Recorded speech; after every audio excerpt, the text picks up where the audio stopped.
Hey there, board gamers, Just the Iron Painter here, and we are now live. For those of you who tuned in early, thank you very much. Looks like the only person we had sound off in chat here is Colby, Mr. Eagle Eye. Thank you very much for that. I appreciate it. I hope that you are doing well. I hope that your Monday has started out good. I trust that those of you who are here early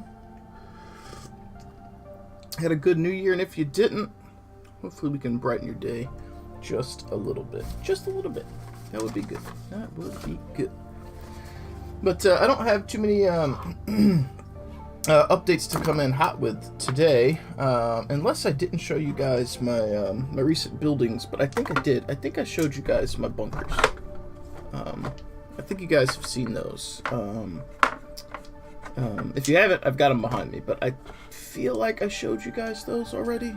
I think I did. Yeah, that's alright, man. Life happens. Life happens. I guess in this case, work happens. That is about to fall off. Slide on over. All my stuff's falling. Alright, so as we get started today, let's prep our wet palette here. Been a few days on this one, so we're gonna start over.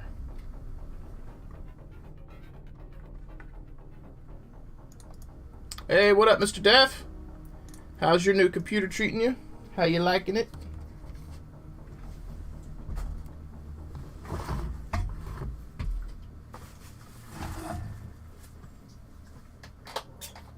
We are the Emperor's chosen. Hey, Daff, thank you. I appreciate that, man. That's the first sub officially of the month. Thank you. We'll update our sub goal. Yeah, try not to get too disheartened by this kind of thing. But I feel like maybe it's just the holidays and people were, things were different. I don't know, but I feel like the last 2 months we didn't hit our sub goal, which is fine. I don't necessarily put anything up there as a major goal. It's just a number, but I don't know. Trying to not read too much into it. That is updated, and that means I have to update this one. There we go. Updated. Cool. What's up, Nick? How you doing today, man? How you doing? I saw Wheels post that he was gonna be going back into the hospital here this month. That's not good.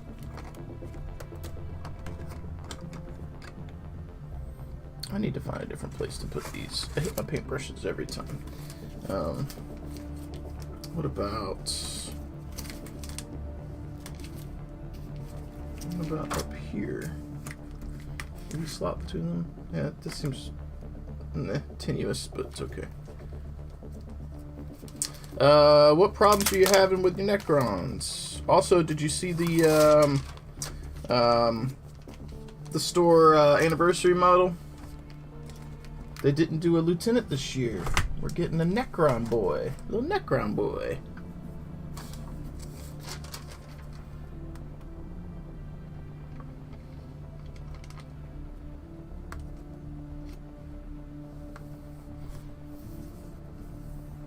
Necro bro.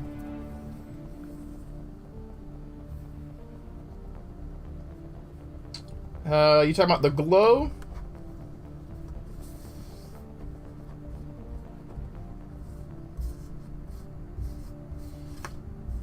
You want to send me a photo? If you would like some assistance, I'll see what I could do.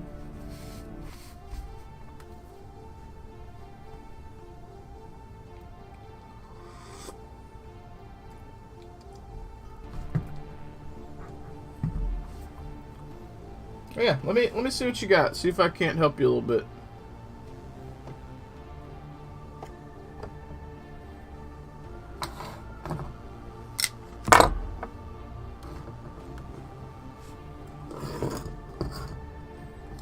T-bolt. Alright, so let's prep our colors as we have been doing.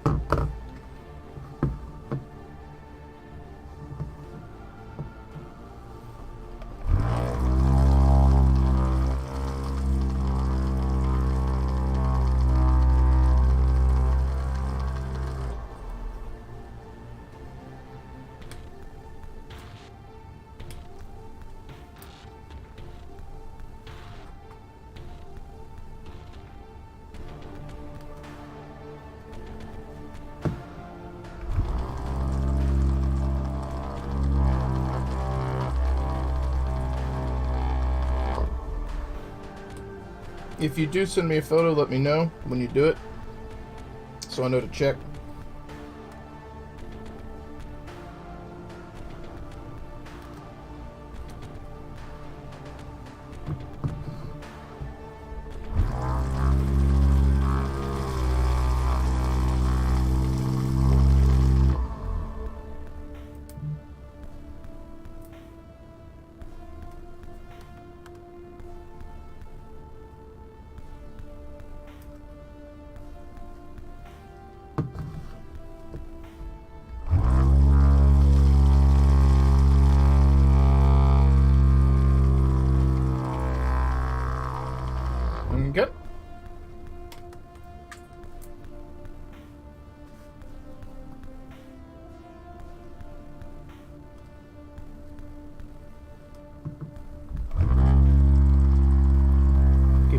second. I'll take a gander.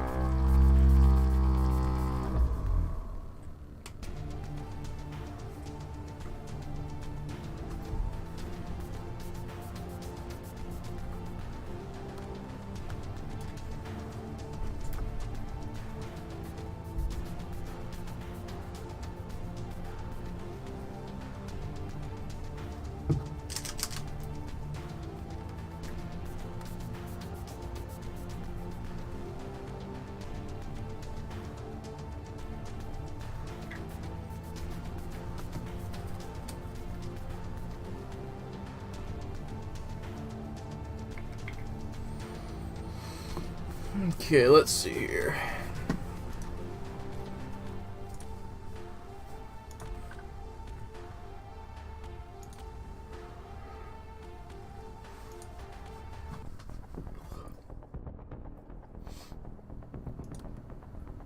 Alright, so you got your scarabs down, and you're happy with those. And you're not happy with the warriors.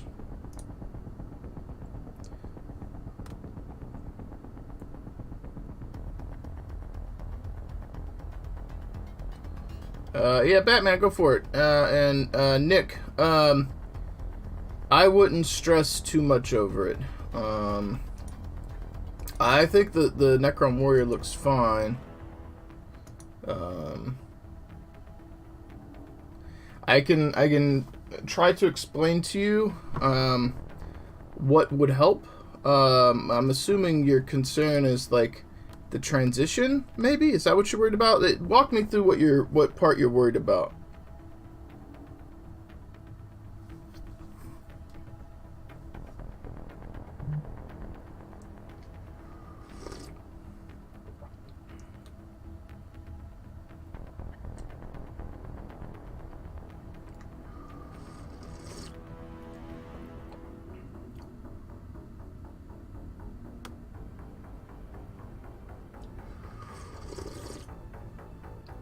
Okay, so when I did the guns, if I recall, I think I airbrushed a white glow or white haze. I might have done I might have went in with white and hit the what's up, Dragon? How you doing? I might have hit white on the centers by hand. I can't remember. But one of the things that might help you is a little bit of glazing. If you're wanting to get that transition better, so hang on. So, if you grab a little bit of white, you could use water. I use a little bit of glazing medium. But what you want to do is get a transition. So let's see if I can use this cap.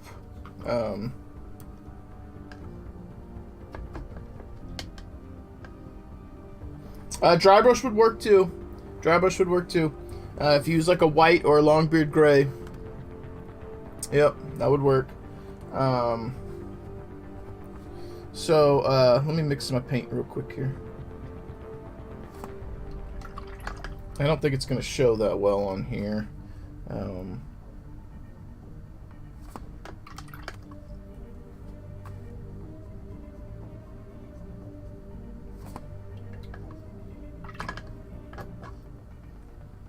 I think it's, I think that is likely the case. I wouldn't stress over it too much. I think it's Necrons. It's a basic troop. They don't have to be perfect. They just gotta look good enough. And I think you're already in a really good state. What is going on?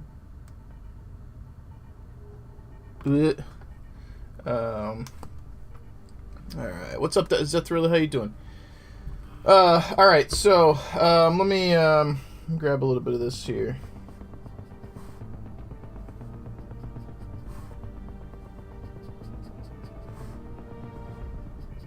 It's not primer, so we're gonna have to get a couple coats. Or, well, I'm not doing a couple coats because I'm lazy. I'm gonna do a thick coat and get this thing dry on here, and then we'll move on.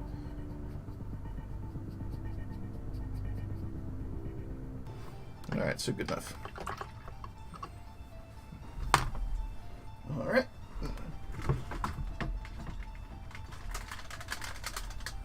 Okay.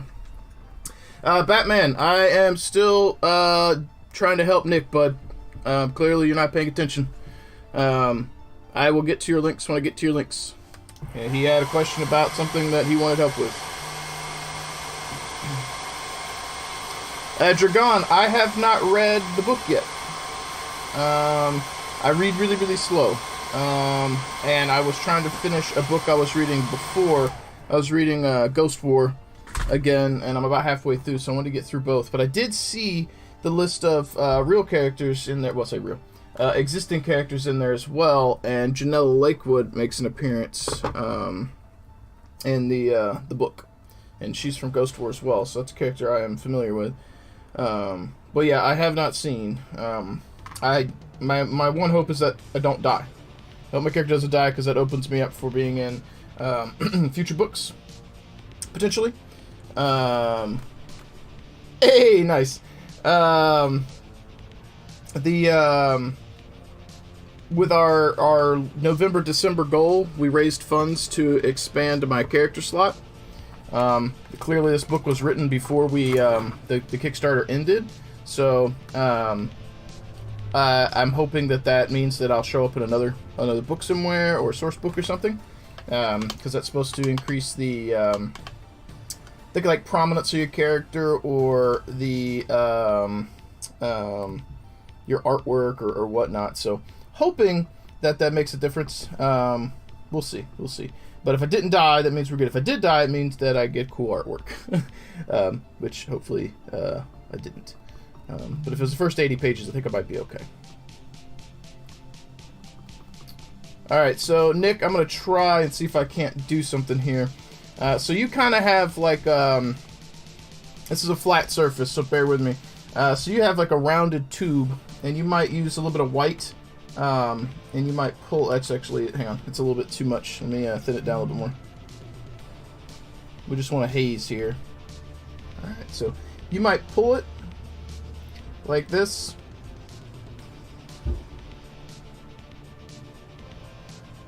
I'm going to try and make what looks like kind of a tube.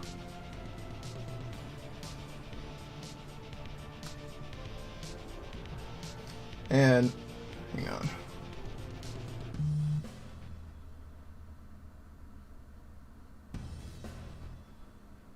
Alright, so we kind of got a tube, and you can see that's a little bit, I don't have any good 2020 is over jokes. I don't.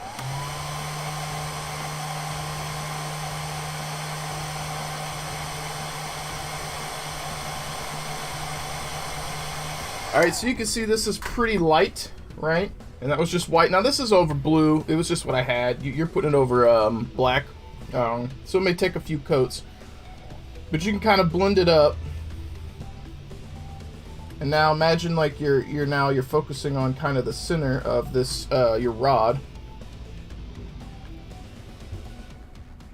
And you can see where this would take a bit more time. That's why I airbrushed the hint of a glow. But I did do this on some of the manual glows on the characters and stuff. Which is a little bit easier when you're not on a flat surface, because it tends to grip right, and you kind of know where you're trying to follow. But that's kind of where we're at here.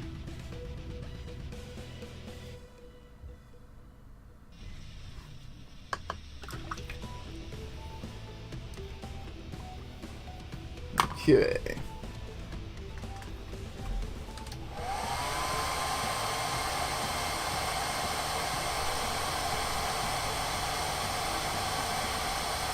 Now you can do this, and again, this might be a dumpster fire when I get through it, but hopefully not. You can do this to your heart's content, and glaze up as much as you want. So now we'll come in, and we're just going to pretend these are where the orbs would be.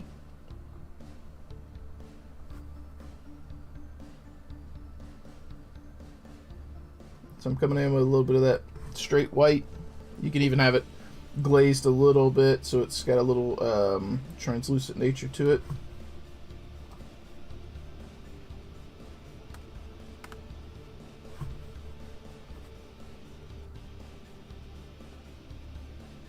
Alright, so that's kind of your weapons profile there, and then it's got like this kind of dealio going on.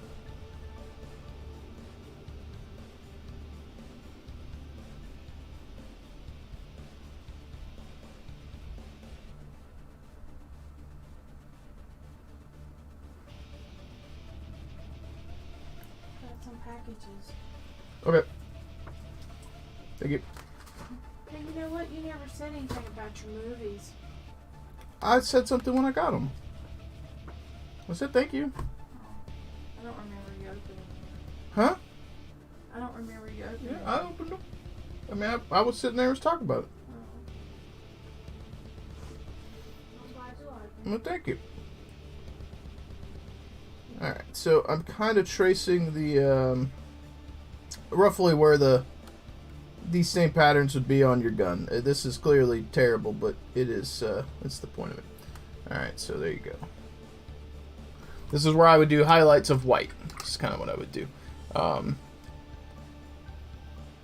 Let's see here. I'm just going to trace the outline at the top, just so we kind of know where the break is. So here's your Necron gun. Alright. So you see, you know what I'm trying to do here, right? And then it's not going to show all that well because we don't have the crisp black surface there. But if you wanted to, you could come back in, like I said, and you could glaze up a little bit more here if you wanted to and lighten that up. It all depends on how many layers you want to put. Yeah, right. And like I said, this is, like I said, it's probably gonna be a dumpster fire, but it's a little different on a curved surface. And this is flat. One of the things that I did,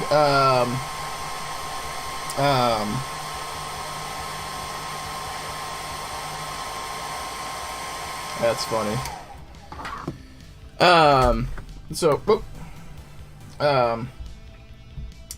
You know, you'd have the darker area down here at the bottom and the top from your cylinder shape, but you kind of get the idea of if this was the color your armor was, now you've got this kind of transition into that white. You're just focusing on the guns. Alright, so let's get our Tesseract glow here.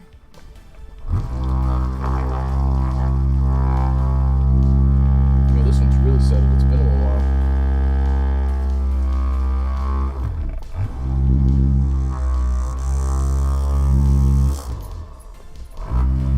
Yeah, it is. It's still like, whew, it's still settled pretty good. I haven't even hurt my bead dislodged down there. It's got a ceramic bead in there, or a ball. There it goes. It's dislodged now.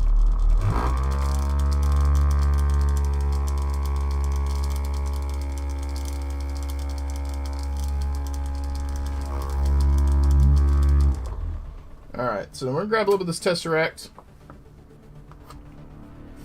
I'm going to get 2 brushfuls. It's 2. And we're going to start with a 1-to-1 ratio and see how I like it before I move on. So I'm going to take, I know you have water, so we'll just grab a little bit of water. What's up, Van Rex?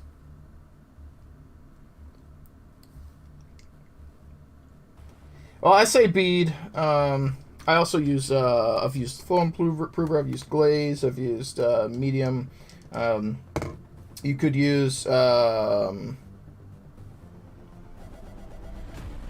man, Lamy medium if you wanted to. And yeah, so is that Thriller? I say beads. I misspoke. I guess you could call it a bead. It's like a plastic or ceramic ball or something. These are from Slow Fuse. I pop them in my paints. Even non-Slow Fuse paints, these are very handy for, so, yeah. Alright, so just going to thin that down a little bit.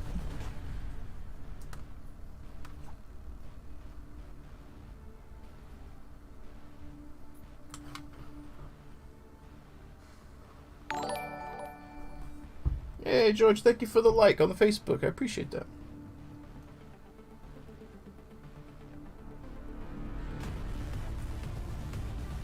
Now keep in mind, yours has a recess, so you're going to get a natural pooling where this is going to look a little darker than it does on mine. I don't have a recess to allow this to pool into.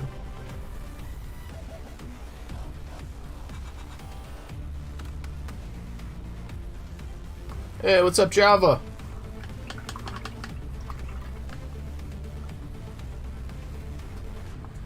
How was your New Year's, man?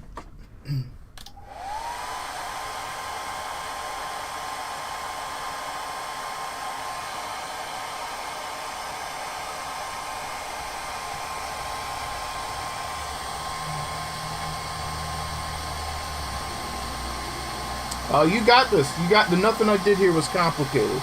Nothing I did here was complicated. You could also dry brush, man. It just won't be quite as smooth. And if I'm honest, the dry brush is fine. It's fine. I just don't have a model to test it on right now to show you. So, like, if you were dry brushing, you might do more of a jab kind of dry brush, where you instead of just doing up and down, you might like jab and push and pull. So you're getting more paint on there, kind of a jab push. It's hard to explain. So like normally you'd be going left and right or up and down. You can kind of jab and push and pull down. So you're really forcing that paint into the area you want, but because of the nature of dry brush, it's a little hazy. It won't look as smooth as a glaze, but you could do that, and then you could let it dry, and you could come over it with this. I think the key is really just thin this down a little bit. Put a layer, let it dry, and if it's not quite as intense as you want, put another layer and let that dry. You can always add more paint. You can't go back and add less. So I always play with the opacity a little bit, and you could do that. Then you could come in after it's dry and grab a little bit of that white. I'm grabbing some that's kind of glazed, so it's going to have a little opacity to it. All right, I want it to be a little thin out. And then you could come in and you could hit the centers of these balls.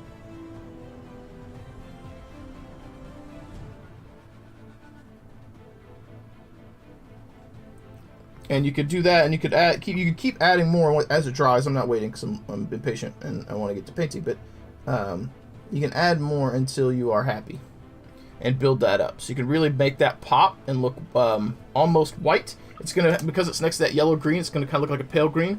But you can see you get that bright kind of hot orb, and then you could come in and you could take that white. And you know what these are. This is like your ridges on your weapon. And you could just add a little spot highlight.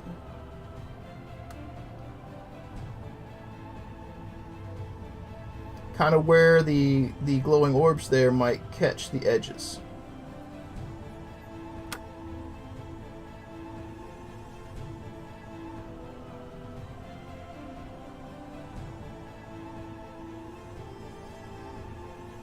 Alright.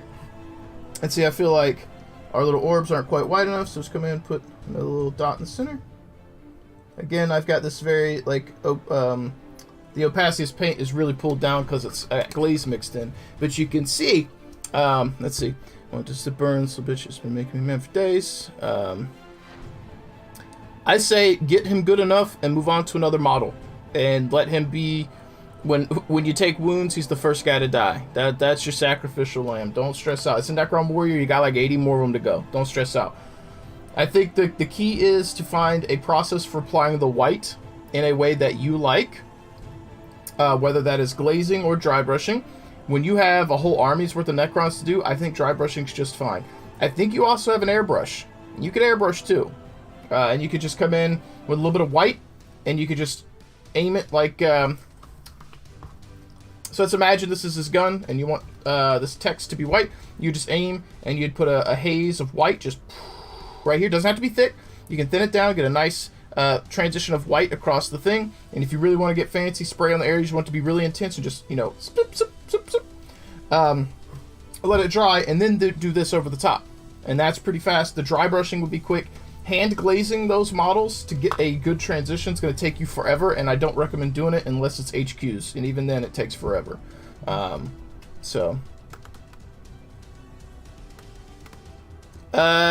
Gerard Monster, yeah man, they just finished up their clan invasion Kickstarter, and that's what we've been working on stream, is some mechs for Battletech. I'm currently working on those for Lance, and then I've got a couple of the new clan stuff. Oh man, we got to get you on the airbrush life, man. So yeah, Gerard, these are the new plastics are phenomenal, man, and they're cheap. They're super cheap. A box of the new clan mechs, which has 5 mechs in it, is like $25 retail, I think. I think most places online, when they have them in stock, or if they have them in stock, there's a delay because they were from the Kickstarter. I think they're like 18. Most of them are charged 18 to 20. So full retail about $5 a plastic mini, which is stupidly good for this quality. The Inner Sphere boxes have 4 mechs, and they're $20. So still about $5 a mini. One's 25, one's 20, something like that. And this is one of the inner sphere plastics. This one was not in a single box. This was an Urban Mech. I think he cost $6 from the Kickstarter. At retail, he's probably going to be like 10. That's my guess. And then this is the Awesome, which is also from the starter box. The Game of Armored Combat. Which, Gerard, if you haven't seen all the new plastics and you're interested, I can get you a link to a site where you could order some from, and they're discounted. So I don't get a kickback, but the guy's local. So, all right.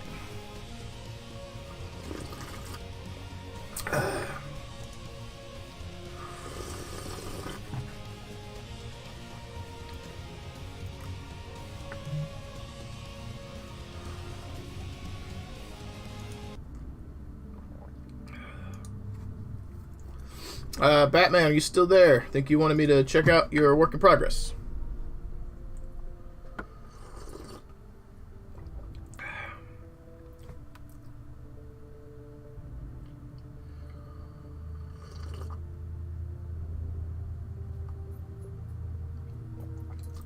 I mean, that's fair. I come from background with Warhammer 40K, so $5 a mini is super cheap. Considering a single HQ in 40K is like $35-40, you know, or a tank is, you know, $80 or whatever. Like, Battletech is really cheap. David Jones, thank you for the like over on Facebook, man. I appreciate that.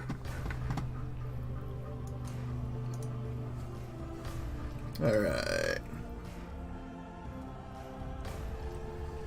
So we got Batman here with, I don't remember what this is called, but it's one of the, not Shadow Spear, Indominus. One of the Indominus, hey Bubba, what's up? One of the Indominus Necron models. This is the before. I love you, pretty girl. What are you doing? And this is the after. Very cool, man. See you using the Tesseract glow as well, I believe. It's hard to see in the photo, but the orb on the far right of the screen here looks like there's a transition from dark green to light green with the way that paint pools. So, very cool. Very cool. Bubba, I got paint pretty girl. Well, cool, man. I'm glad you're still getting some hobby progress in with the new year. Getting some forward momentum on getting those minis done and ready for the table.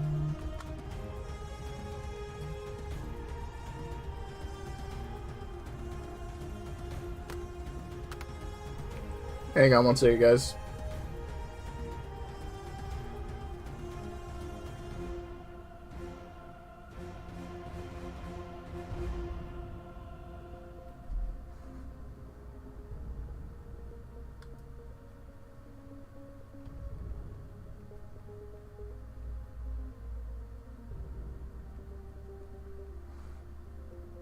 Hang on. All right, let's see here.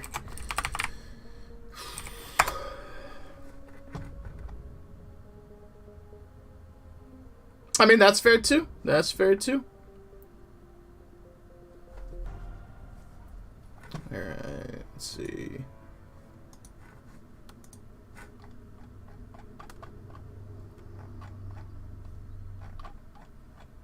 Alright, there we go.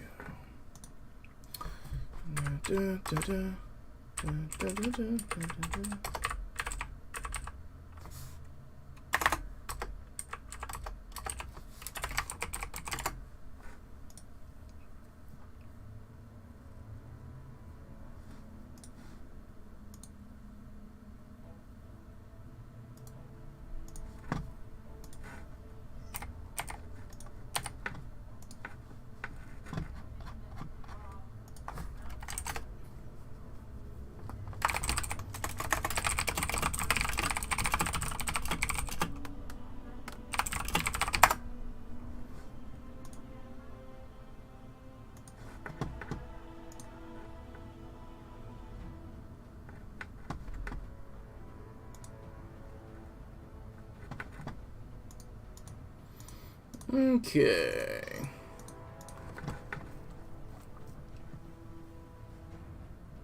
Hey, Sons of Rolo, how you doing, man? How you doing? Appreciate you popping in. Yeah, and I feel the same for you guys. I hope that you're going to have an awesome new year.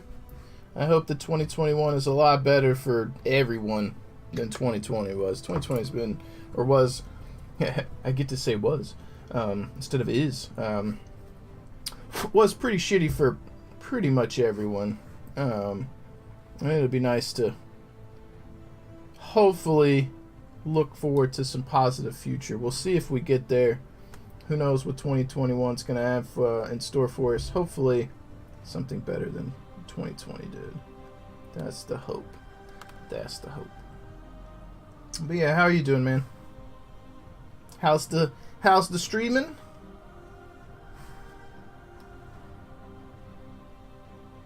I can't remember what you were working on last time. For some reason, I feel like you were working on Space Wolves, but I can't remember. I appreciate you popping in, though.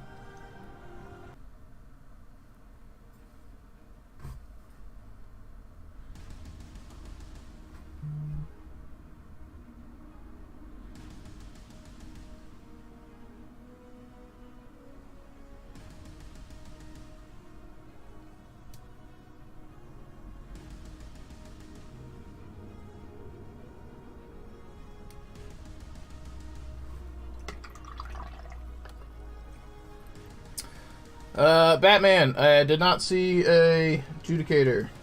All the links I clicked were Necrons, so you might have copy-pasted the wrong one, or I missed it, so.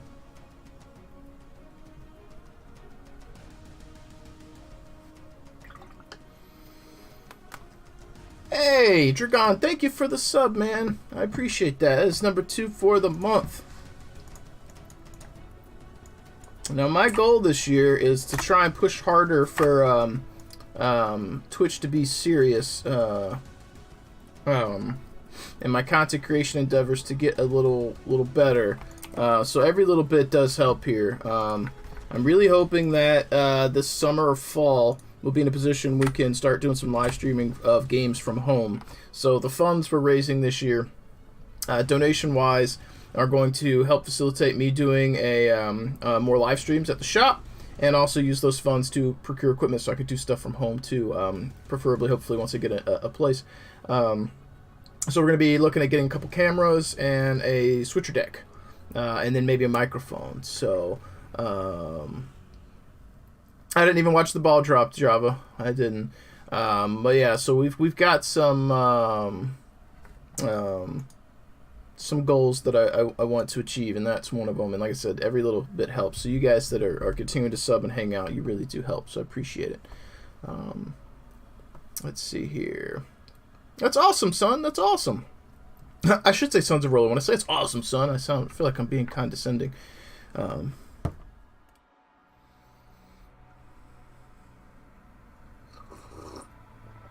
Batman, I can't see him too well. The picture's a little bit dark. But if that is as dark as he is in person, since you were wanting feedback, some highlights on the brown, some brighter highlights would really make it pop. You could even try a little bit of dry brush. There's some areas that would catch that. And I'm a big fan of hitting black with Longbeard gray dry brush. So if you want to make like his neck and his right leg that's forward, if you want to try and make that pop with some highlights, you could skip manual and do it with a dry brush and target it and hit the was it Gorget or Gorget, whatever, his neck armor, and then his leg stuff, and you get those nice crisp gray highlights. All right, so I did see. Hang on. Alright, so Gerard Moss said, I heard there was a lawsuit from Battletech and my models, Phoenix Hawk, Shadowhawk, Atlas, Locust, etc. Longsport. No. What's up, Thunderhead? How you doing? Thank you. Dragon is right. The Atlas and Locust, I don't think were in there. I think it was the Phoenix Hawk, maybe the Shadowhawk. I know the Phoenix Hawk was one. The Marauder, the Warhammer, the Archer? They're what they refer to as the Unseen, and as Thunderhead Studios mentioned, it's Harmony Gold. This has been going on for a long time, and it's been, as last I could see, was settled. I'll try and do a quick TLDR.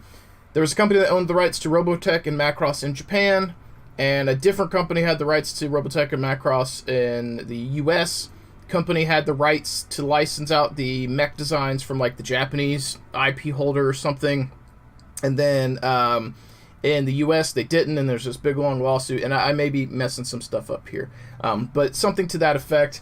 Harmony Gold kept pushing lawsuits and you know, doing their thing, and then that's why you end up having mechs that became the Unseen, because they couldn't use the designs anymore. You could play with them, but they didn't make them anymore, and they stopped putting them in books. Once that all got taken care of, which was thankfully in time for the Kickstarter, they started making those models again. I don't remember if the I don't think some of the Unseen made it into the recent printing of the TRO for the Succession Wars. I can't remember. I feel like I read that it wasn't. But yeah, you're right. That was an issue. It has been rectified. So they will be producing those mech designs in plastic and in pewter or white metal, whatever you know it as.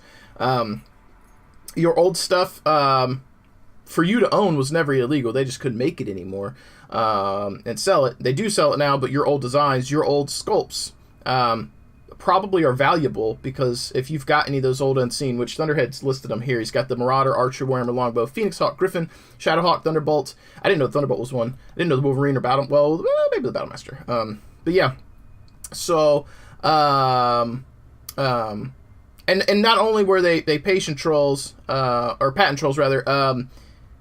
This has been like, so I played MechWarrior Dark Age, and we had issues with Harmony Gold back when I played that, you know, over a decade ago, in regards to video games.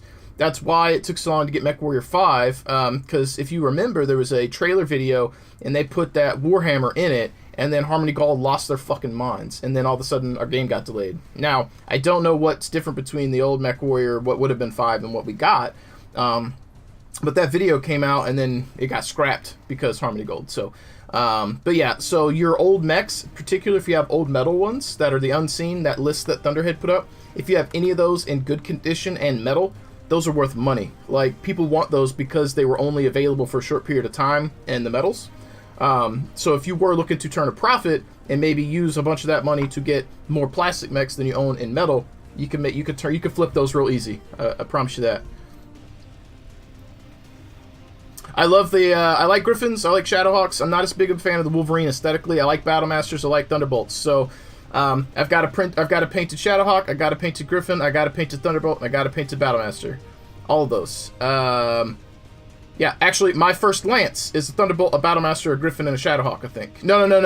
I didn't paint the Shadowhawk. I used a Locust, so I had a light. But I have a Shadowhawk. I didn't paint it. I forgot. I replaced it with a Locust, so I'd have a light in my Lance for the games. Yeah. So you've got probably one of the old anniversary boxes or something like that, or starter boxes. Yep. But yeah, Gerard, I know you said you were cheap, but I am going to mention this to you. There's a variety of places to get stuff. But there's a local shop here that has just started selling Battletech stuff. And this guy's named Robert. He's from North Carolina, so he's a local to me, where he's a couple hours away from me. Not only is he super chill, he carries Deathra designs. He carries these, which is pretty dope. So he's helping support the company I work for. I work for DRD. If you're interested in checking us out, there's a website and a coupon code, GetAnt10, save 10%. Help support me and support the company I work for. But shameless self-plug aside, he does carry our stuff, but he carries a lot of Battletech stuff. He will be carrying the Ironwind medals when they come in stock. That he has not got his shipment yet. But Game of Armored Combat for $45. You get 8 mechs in it. You get a bunch of paper maps. You get the books. You get the standees, the cardboard ones. Like, $45 just for 8 mechs alone is a really good deal. And like I said, I'm linking you to him because I know him and I want to support him. You can go to Amazon, Miniature Market, wherever you want if you decide to buy anything. I just really want to reinforce the notion that the Battletech A Game of Armored Combat new box is super fucking good. The value on it is amazing. $60 retail is still good, but $45 at this guy's discount is bananas. You get a lot of stuff in there. He's got the beginner box for $15. This is the only way you can get the plastic griffin in a box unless you buy it from somebody who's partied it out. But this has got a Wolverine and a plastic griffin in it. It's the only way you get the plastic one. And then he's got the new Clan Invasion box, which has 2 stars of elementals and 5 mechs in it. He's got it for $32.50. That's a stupid deal. It's a stupid deal. And the quality of the models, like, this is the quality of the minis that come in those boxes. And like I said, he's got that for $32.50, and there's 5 mechs in there. So that's about $6 a mech, not distributing for what his value is, a little over $6. Not even distributing it across the infantry, because that kind of, those are just add-ons for me. It's like, they're cool, but like, the big value to me was the mechs. Online the value is kind of equal. The stars or points of elementals are like $5 to $7 a piece.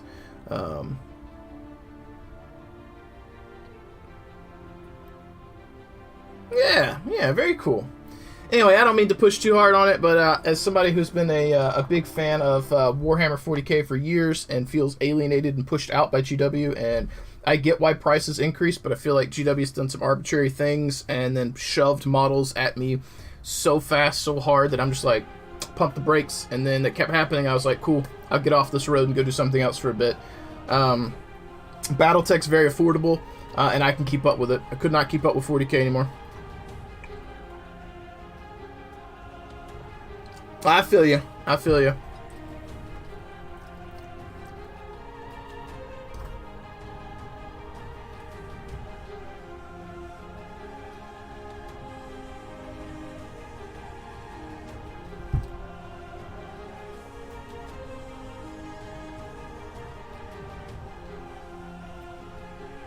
But yeah, it's there are a variety of games out now that can kind of scratch that hobby/gaming itch without breaking the bank. And 40k has great lore and great models. Let's say Games Workshop's games have good lore and good models in general, but they lost me. I'll keep up when I keep up, but the days of me chasing it, that's long gone. I can't keep doing it. It's just stressing me out, if I'm honest with you. It's stressing me out. Shouldn't be stressed out over a tabletop game. Thunderhead says, well, AMP services, you only feel that way because, let me check my notes. That's exactly what they've done. Yep.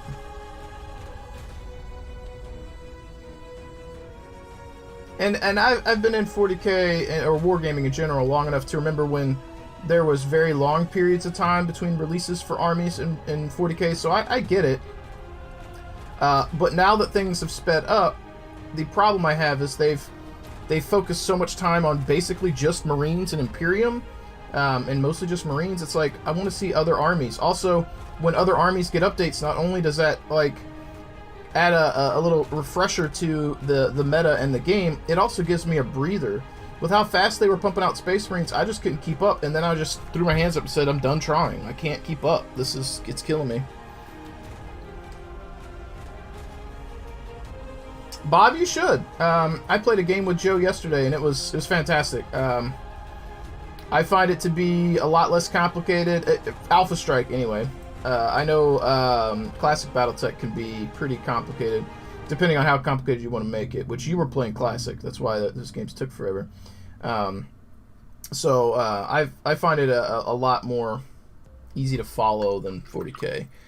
We are the Emperor's chosen. Hey, Frankie Fresh, we haven't seen you in a minute. Thank you for the sub. I appreciate that, man. Thank you. Number 3 for the month.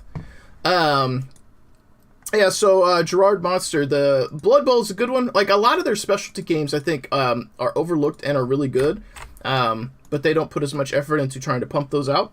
But I've heard Blood Bowl is really good. I've heard a lot of their specialty games are really good. And not only that, I've got Blood Bowl 2, I think it is, on the PC, which I've been told is pretty faithful to the minis game, and it's a lot of fun. If I had people who played consistently, I'd probably try Blood Bowl out in person, but I don't, so.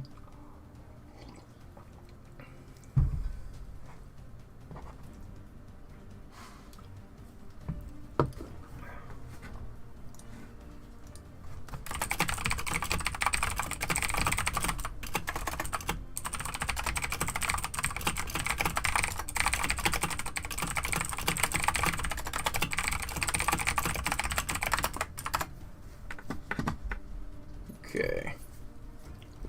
Mr. Bob, how you doing though, bud? How's your new year? How's work? How's life?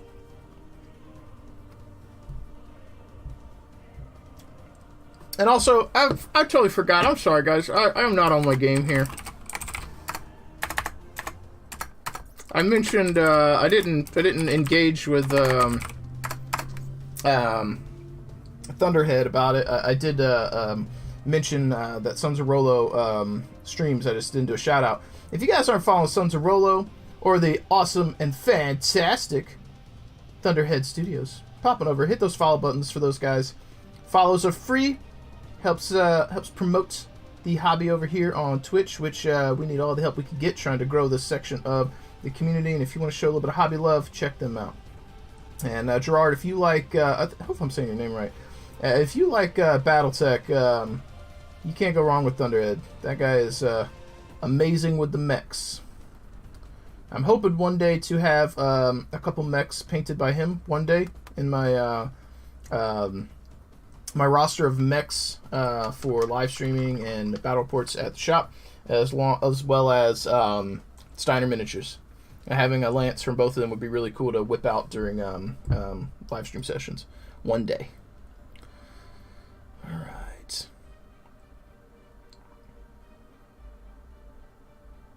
Yeah, I understand that. I wish I could exercise a little bit. I've been pumping on some weight. Oh, Lando, awesome. Is it you said a friend? Is it someone who's looking to make a purchase or like a store?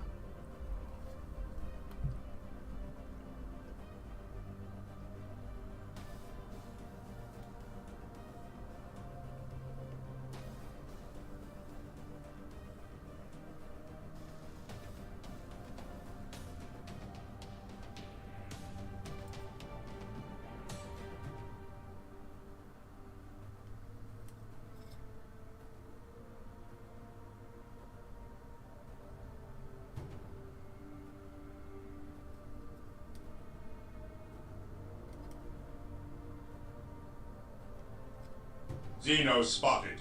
Ooh, but that's Zelicons. It sure is. Sure is. Oh, hell yeah, hell yeah. So if he runs a store, let me know, or he'll let me know, and we'll hook you up with a store credit or something if he places an order because you sent him our way. If he is just a standard gamer, I'll send him the coupon code for DRD to get him a discount. And if he's got some ideas and thoughts for terrain, I'd be happy to relay that to Austin. Or if you'd like to talk to him, I could see about making that happen too. Hey, Colby, what was it? Did you get a Space Marine in the package from me? You got like 4 or 5 boxes from me. And Mr. Zelicons, how you doing today? If you guys aren't following Mr. Zelicons here and you're into Gunpla stuff, check him out. And while you're at it, we get all the shout-outs going out there. Check out Mr. Don's Wergo, too. Pretty sure he also does Gunpla. Did a lot of Gundams, so check them out. They're not quite the same scale, but they're still big, stompy robots. Oh, okay, Lando. Yeah, I'll talk with him. We also try and offer discounts for people who run events and TO and stuff, so depending on how his connection goes, we might be able to help out a little bit more.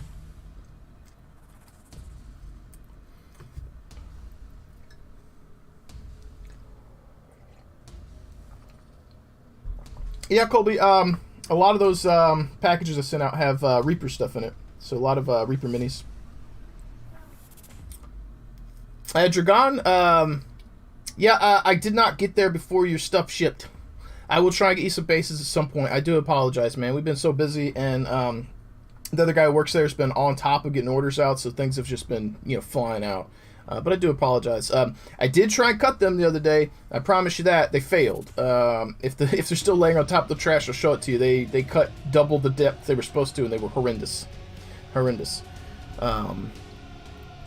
Let's see. Hey, well, Zelcon, I appreciate the raid nonetheless. What were you working on today?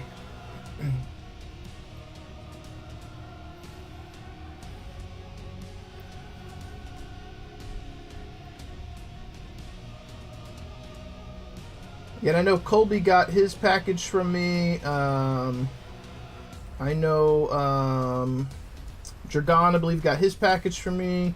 Because he got a dice bag in there with some dice. I don't know if Clan Wolf got his. I hope he did. He didn't message me if he did.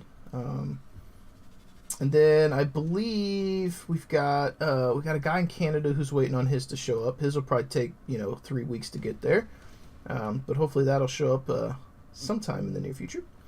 And then, am I missing somebody? Not sure if I'm missing somebody.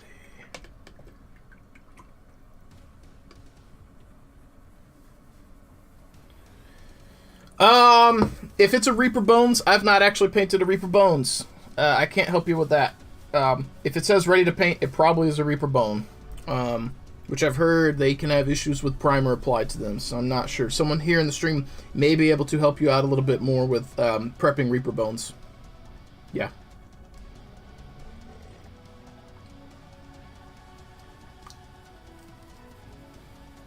I've painted a Zaku before. What up, Jesse? How you doing, man?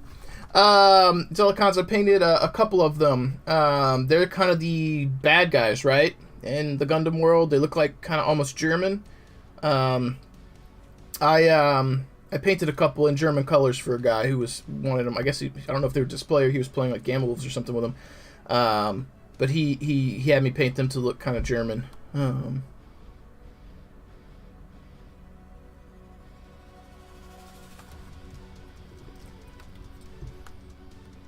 See, this is why I like having people in the stream who do a variety of stuff, because when it comes to Reaper, the stuff that I've focused on myself was the metals. I was a big fan of the metals. But I'm also one of those weird people who likes white metal's feel in my hands.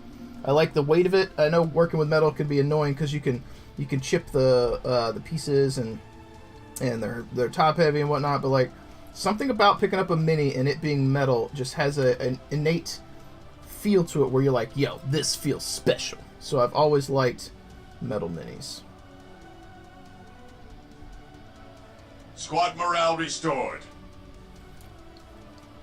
Hey, Etch-a-Sketch 22. Thank you for the follow. Welcome to the stream. Appreciate you popping in and hanging out with us today. We got a lively chat going on, which is good.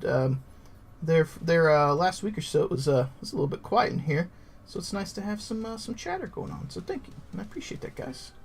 Coming in and keeping me company. All right.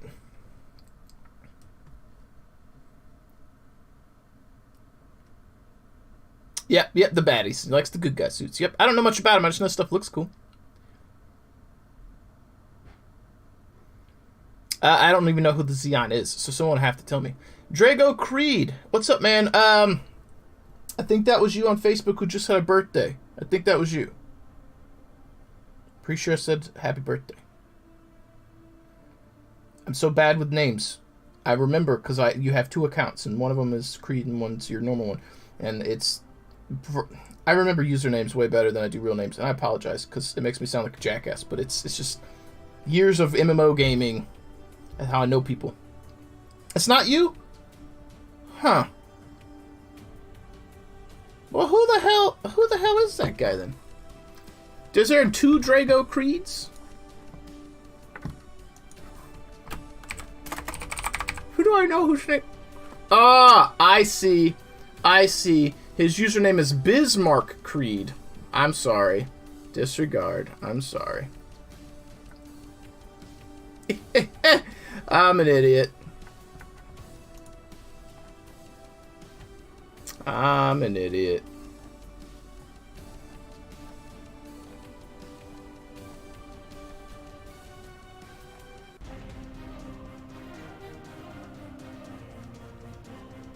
Let's see here.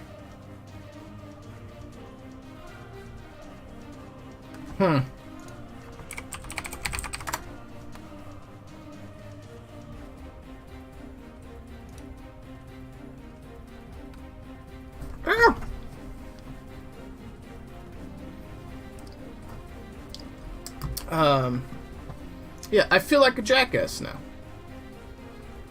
Let's see here.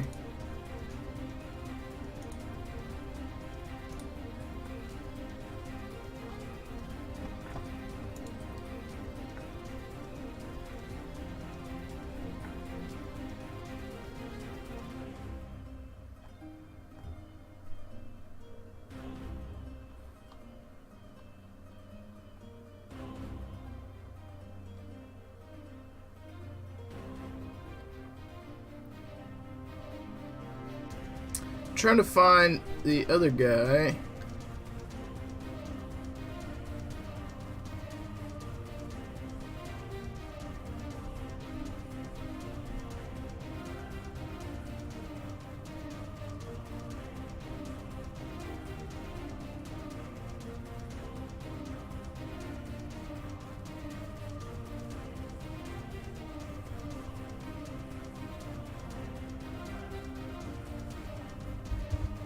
Where's my post?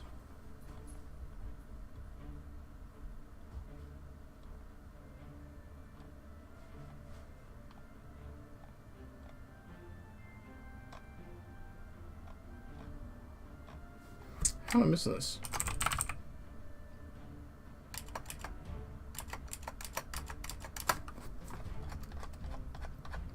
Now it's bugging me because I can't find this thing and it's gonna bug me.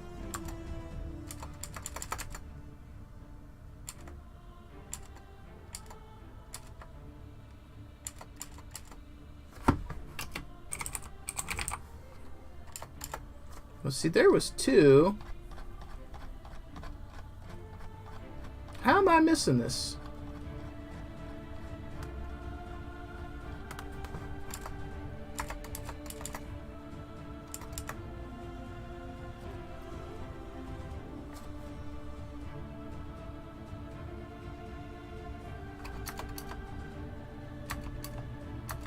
Hell, I don't know.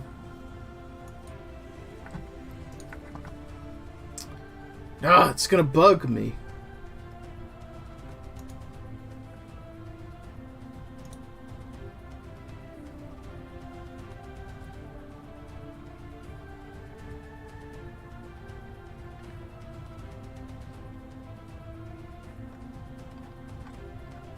Ah, alright, whatever. There's no finding the post I was thinking about. Alright, let's get back to it. Okay.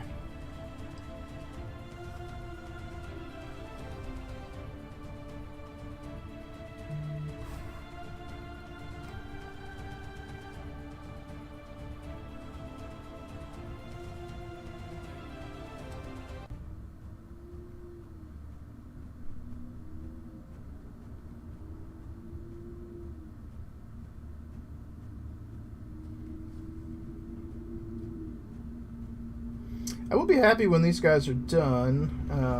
It'll be another lance for my mercs to use. And I have, God knows I have invested way more time in them than I probably should have. It's just, it's a problem. Have an OCD. That's what we do. It's like a compulsion to try and do what I do here.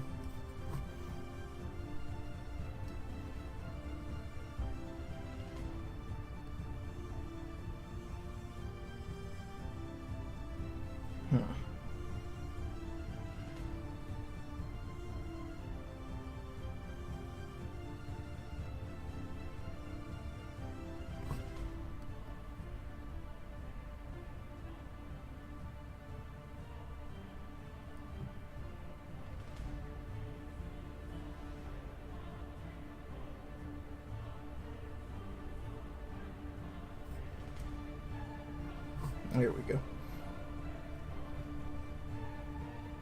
Yeah, I always wanted to check out Gundam as well, like the show.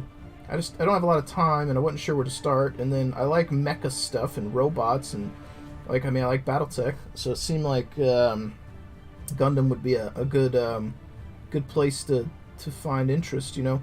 But I just never could. And then I got a friend of mine recommended I try out Evangelion, and I can't remember if that one was dubbed or subtitled, but I just remember the kind of sexual tone between the boy character and like the female cop or soldier, whatever she was, in Evangelion. I was like, this is kind of pedophile-y feeling, and I just couldn't.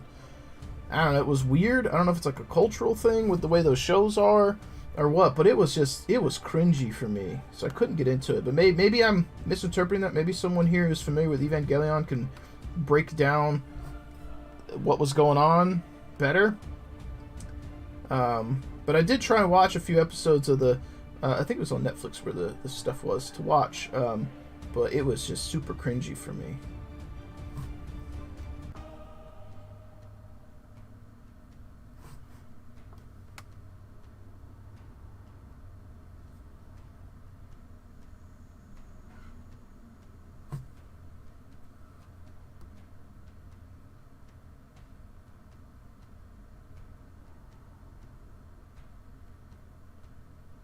Like I said, it's possible that I was just misinterpreting it, or maybe even misremembering, but there was a reason I stopped watching it. Because I just couldn't get into it. And then I had several friends try and recommend I watch Attack on Titan, but there was not a dubbed version, or at least not that I had access to. So it was one where it was subtitled and you had to read it, but I always watch shows, air quotes, by listening to them while I paint. Could not really listen to Attack on Titan when it's subtitled while I paint, because I can't read it while I paint. So that's why I haven't watched that one, but I did hear it was good. Yeah. Which again, that might be like a trope or a thing that is present in anime. I don't know. I don't follow enough animes to know. I just know that, if I don't like something, I'm not gonna force myself through it,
Well, there we go.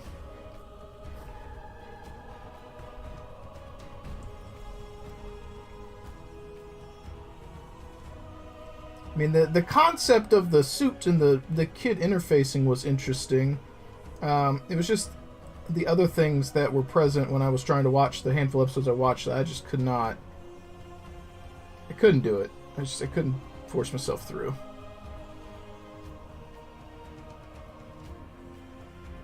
Oh, that's fair. Okay.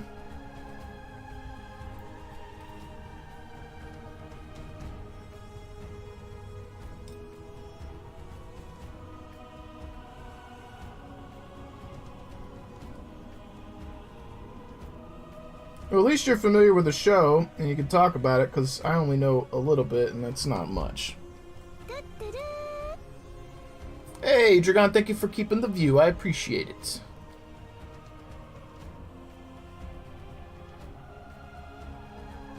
Now, in terms of, like, the sexual tones there, is that, I mean, this is a dumb question, but I don't watch anime. Is that, like, a normal thing in anime, or is that just exacerbated by that show? Or is that, like, a trope that I'm going to see repeated?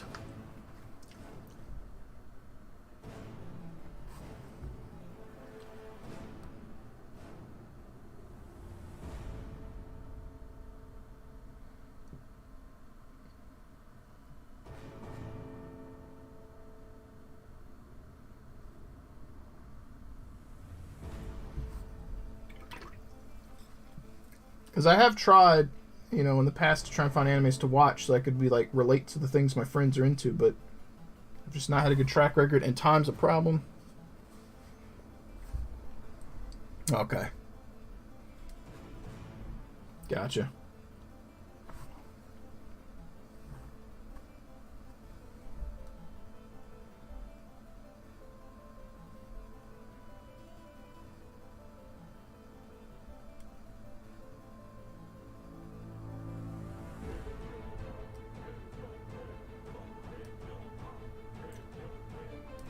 And it's an awkward thing to talk about because you know, I don't want people to think I'm like a prude or something. It's like if you like what you like, that's fine. But there's like, I don't know. I guess it's one of those that get bombarded with that kind of stuff every day on the internet, where it's like, here's an advertisement for some sexy person selling a thing, or some mini that's scantily dressed or has its boobies flying out. And it's like, I get bombarded with sex all the time on the internet because that sells and that's where marketing goes.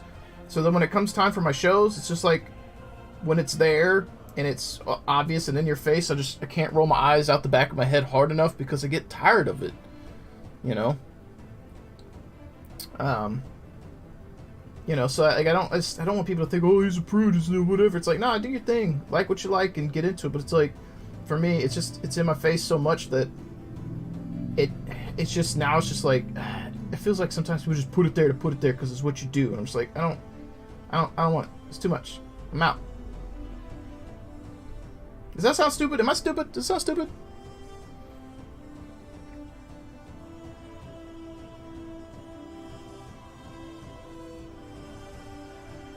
Oh.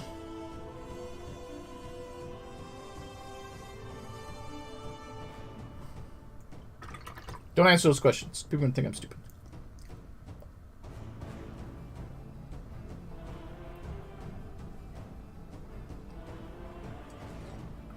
That's fair.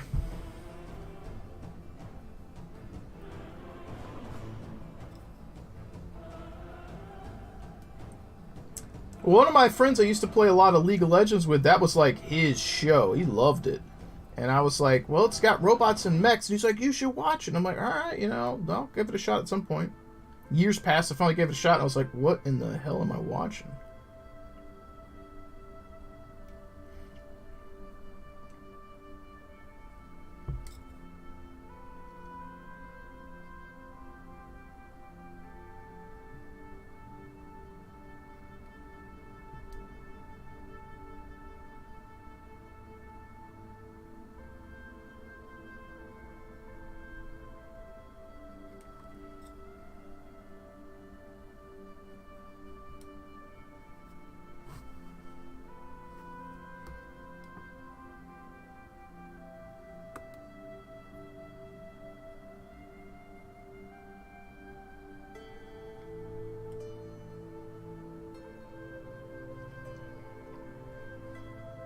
But since we were talking about it, like we're comparing, like we're talking about Evangelion. How does like talk to me a little bit about Gundam? Like, what's this about? What's if you were trying to sell me on watching Gundam? What's some key points? Or if you were trying to dissuade me because you don't think it's that good, like give me some thoughts, you guys. What's good about Gundam? Why would one watch that?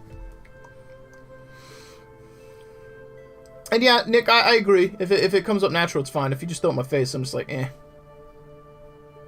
Like eating paint.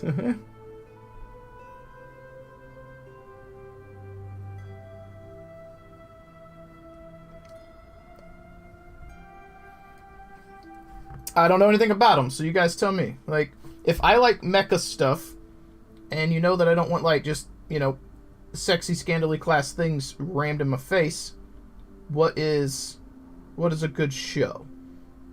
And why? What is not a good show, and why? What are your thoughts, opinions? Share them. They don't have to be right or wrong.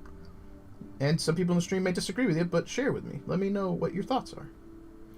I legitimately would like to know.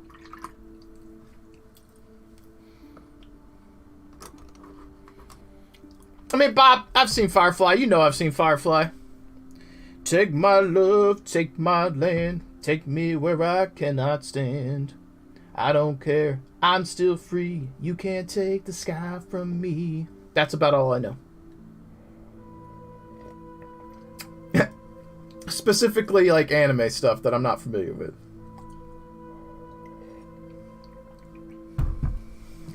I feel like Bob's like, damn it, Justin. You sang the theme song, or at least the beginning. Now I must go listen to the show, or watch the show. Damn you.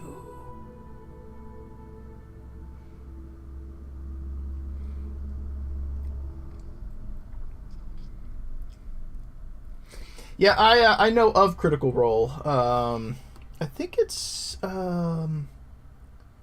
Daff who likes them. Didn't they have some minis made for their characters?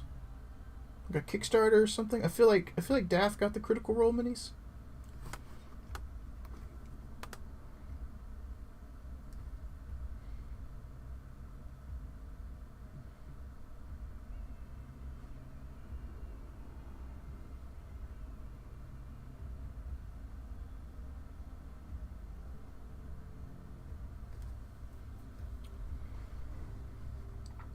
Yeah. There you go. There you go. I vaguely remember this. This has been a little while since that happened.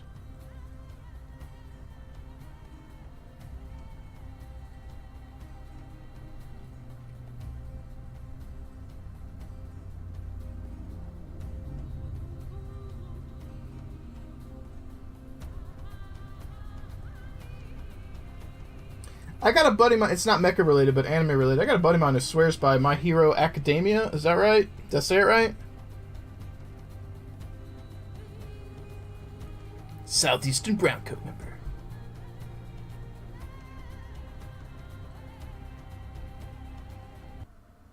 Interesting.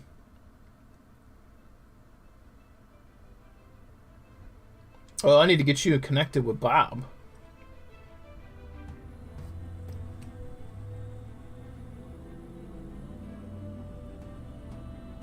Bob does some role playing, and he's a big Firefly fan.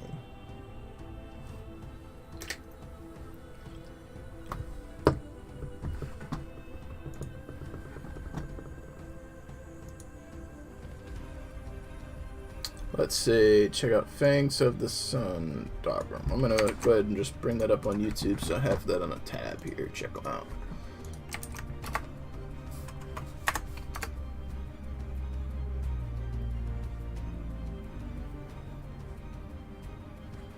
Well, the first thing that comes up is that looks like a Shadowhawk that you did the 3D render for that is abandoned and hunched over on his knee. Is this the right one? Is that where that inspiration came from?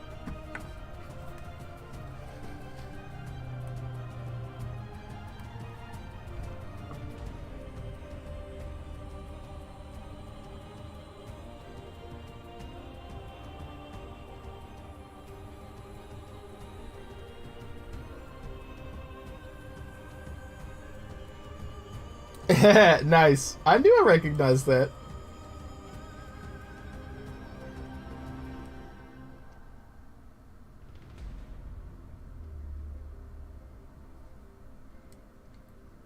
So we printed out some of your we got an FDM printer at the shop, and we printed out some of your terrain from Steel Warrior. Austin got the free pack, and a few months back Joe had bought some of your stuff, so we've been playing around with our printer with the FDM and learning about it and trying stuff out. Pretty interesting.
I feel like I've heard the term bubblegum crisis before, but I didn't know what that was about.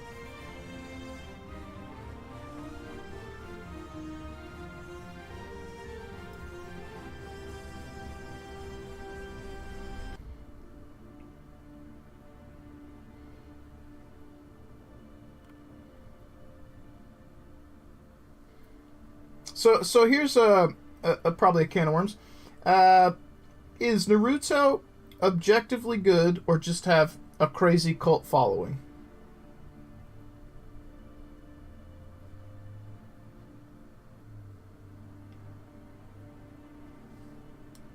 I don't know much about the show other than Kakashi's the man, and you will not convince me otherwise because he looks awesome. That's about all I know. At one point, someone explained to me his eye, his ninjutsu or something, was really cool, but I don't remember exactly what it does. I just know he looks fucking cool. And I was like, if I was a ninja, that's the ninja. It's both pretty good and it's okay. That's fair.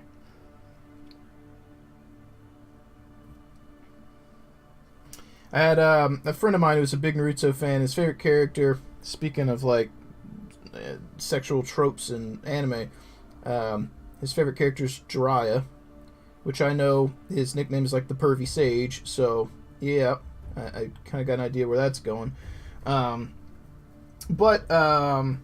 He used to love it, and it was like his favorite anime. And he said he likes My Hero Academia better now than Naruto. Now I don't know how good that show is, but that was a big deal for him to like it better because he was such a diehard Naruto fan.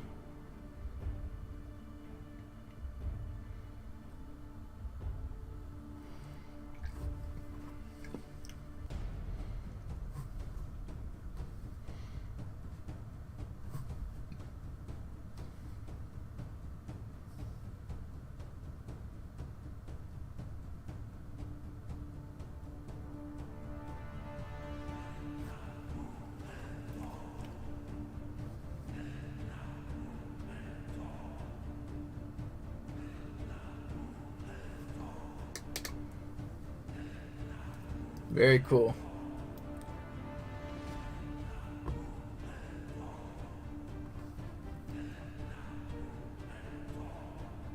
Yeah, Lando, it sounds like you do a lot more RPing than I ever would have expected. You're the guy. You're the RP guy now. We need to know something. You likely know about it.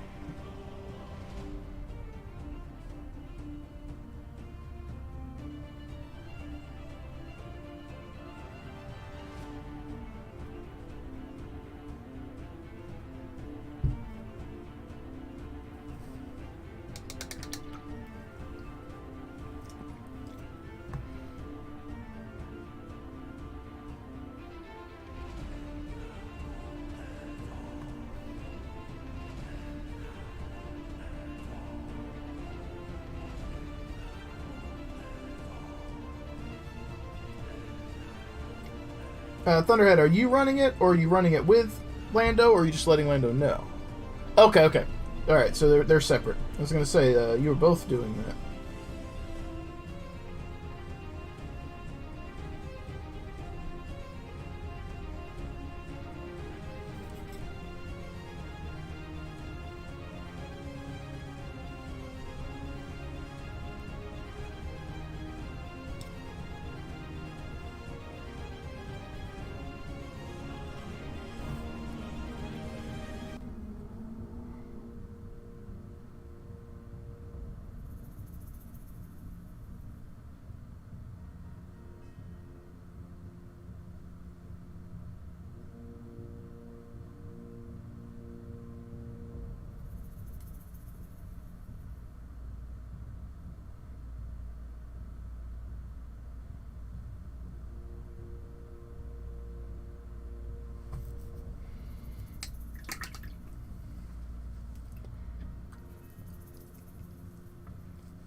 Well, yeah, we need to get you connected with Lando, because Lando does some GMing as well, man. And we've actually talked about it on stream about how hard it can be for people to find someone to run, and it sounds like maybe this would be a good match for you guys to maybe participate in each other's games. So you both have opportunities to play when you want to. That might be good. I know Lando's been wanting to do, if he's not already doing, Battletech stuff. So maybe Thunderhead, if you're doing Battletech, he can participate with you, and then he's doing Red. Maybe you can participate with him. Food for thought. I'm always trying to connect dots for people if I can. Help out a little bit.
Okay.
I was talking to one of the guys that hangs out with DRD about anime, and I forget the name. It was like Doki Doki something, sort of light something or other, and I was like, what are you talking about?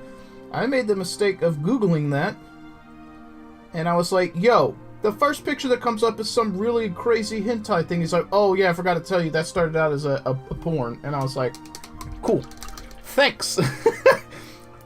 I have that in my browser history now. Yep. It was actually kind of funny.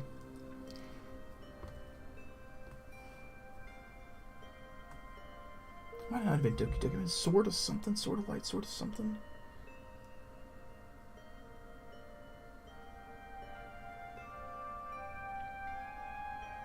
I forget. I might have got the name wrong there, but I know it happened.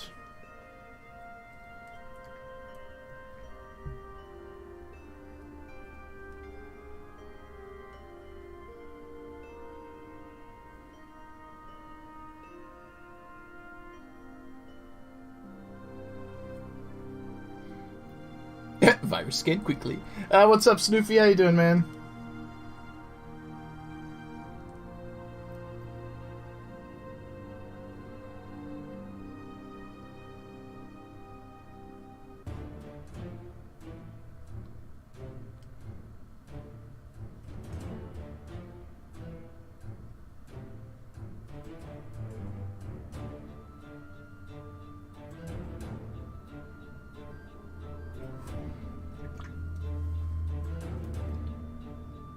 Yeah.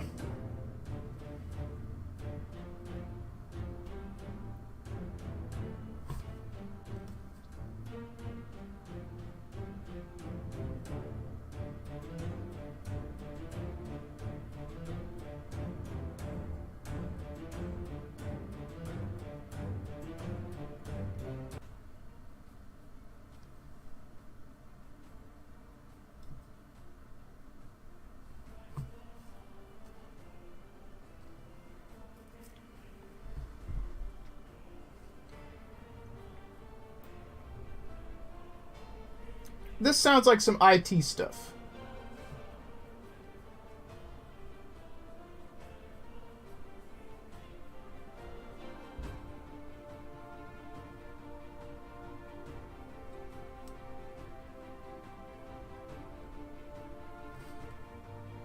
Gotcha.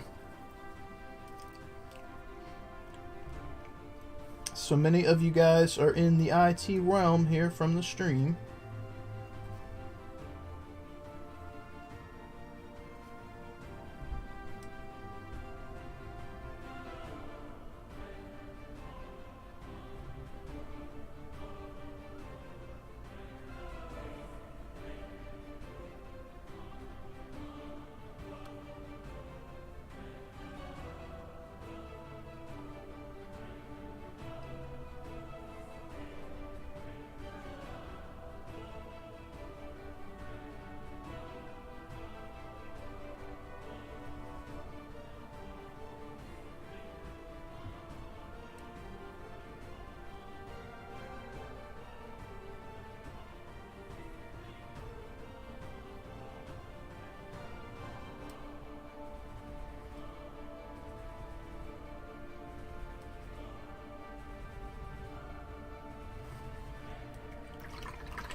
I feel like I really shouldn't be surprised that so many people that are part of the stream are in IT. I feel like it might be a stereotype, but I think it goes with the territory with the type of hobbies we're into. It's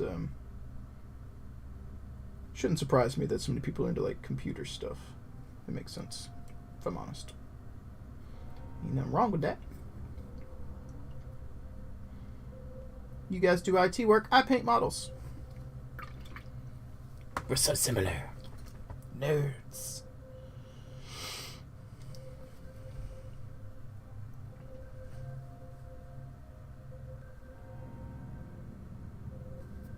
There was a time when I was pretty up to snuff on, not to the same degree you guys are, but I was big on computers back in the day. We're talking like Windows XP days. I used to help friends and stuff do stuff, but I have not kept up with anything computer related since then. So much has changed. Hell, when I look at Austin working on his website, I'm just like, man, I remember Dreamweaver back in the day.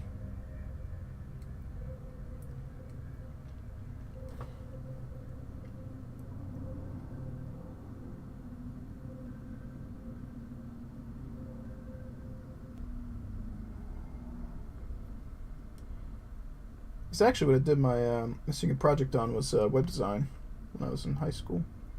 It was something I was interested in back then.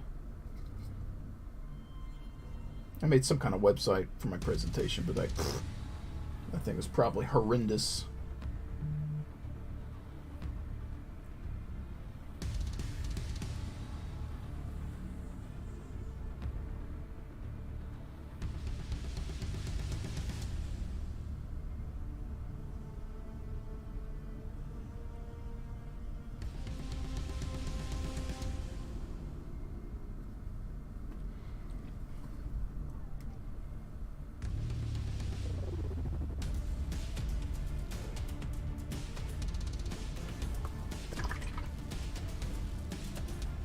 Let's hit his little arm shield dealio here.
It's always weird trying to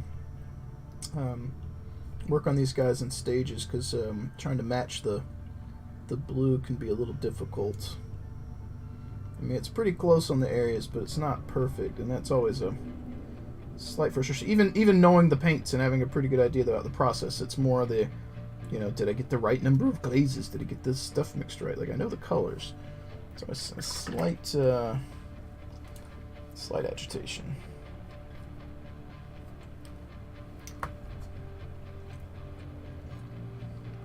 I think we might have to refill our coffee here shortly.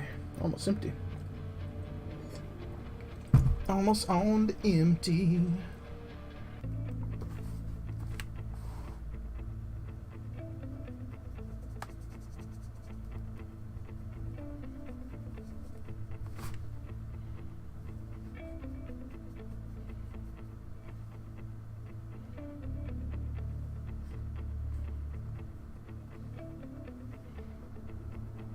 Let's try a smaller brush here. Okay.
Let's see if I grab a little bit of that.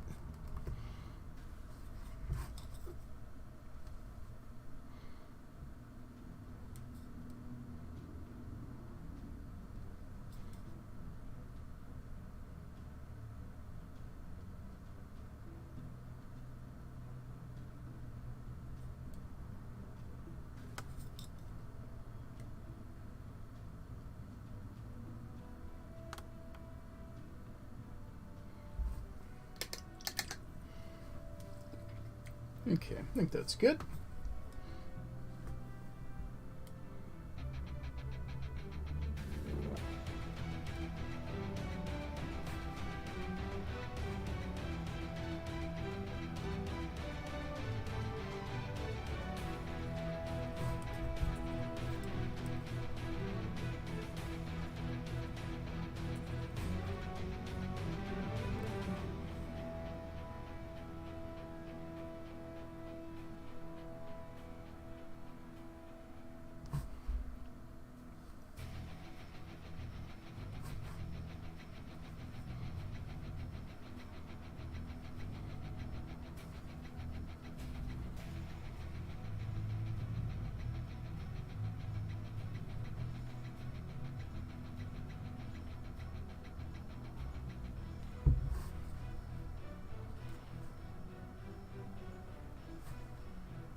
Alright, so I think we're going to grab a little bit of that.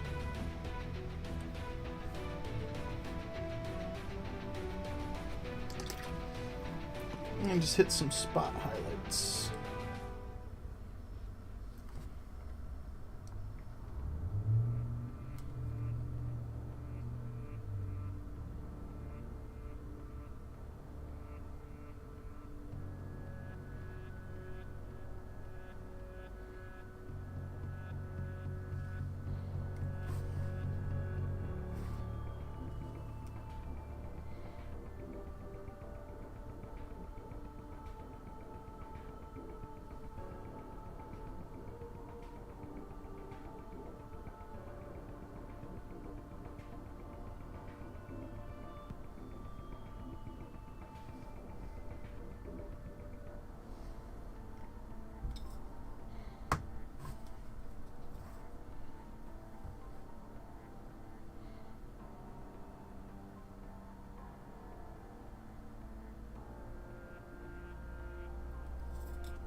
Might be a little bright, so probably have to do one more thing of glaze over the top of that after I finish these.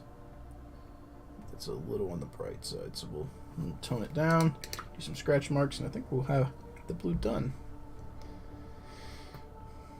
Well, glad you're still here in spirit or in some way.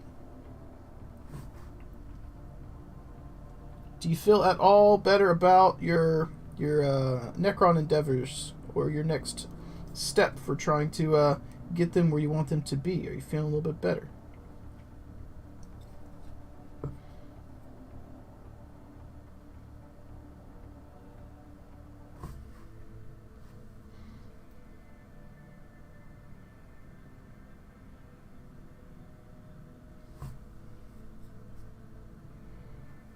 Clan Wolf, what's up, man?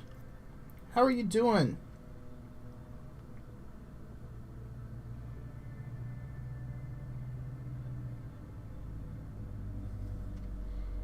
How was work today, man?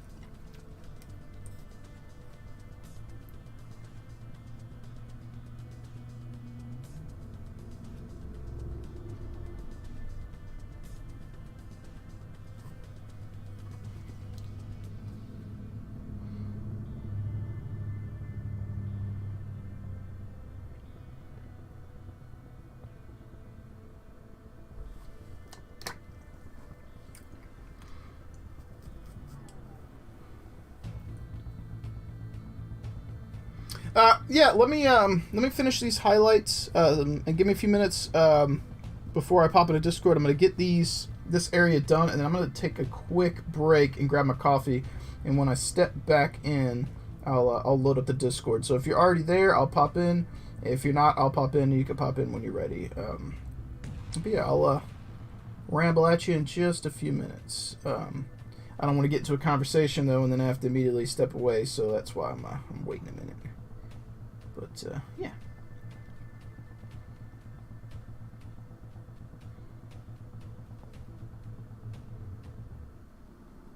Had a game of Alpha Strike yesterday with Joe at the shop, and I can talk to you a little bit about that, too.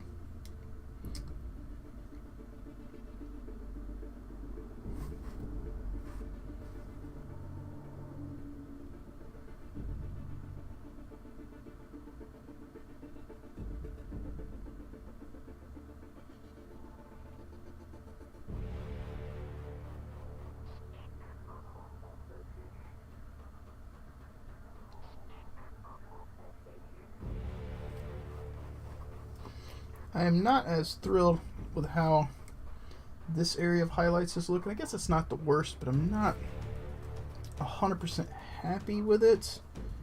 I'm not sure exactly what's bugging me, but something about it feels off. I'm not sure what. Maybe I need to come in with a little bit of the dark stuff, and we'll push a little bit of shadows on. Maybe that'll help, but let's get these bright highlights done first.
Okay, I almost got them.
Okay.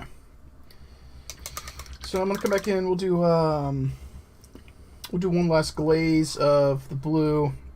Do some scratch marks. Push the shadow a little bit, and I think that'll be probably pretty close to where I want it to be.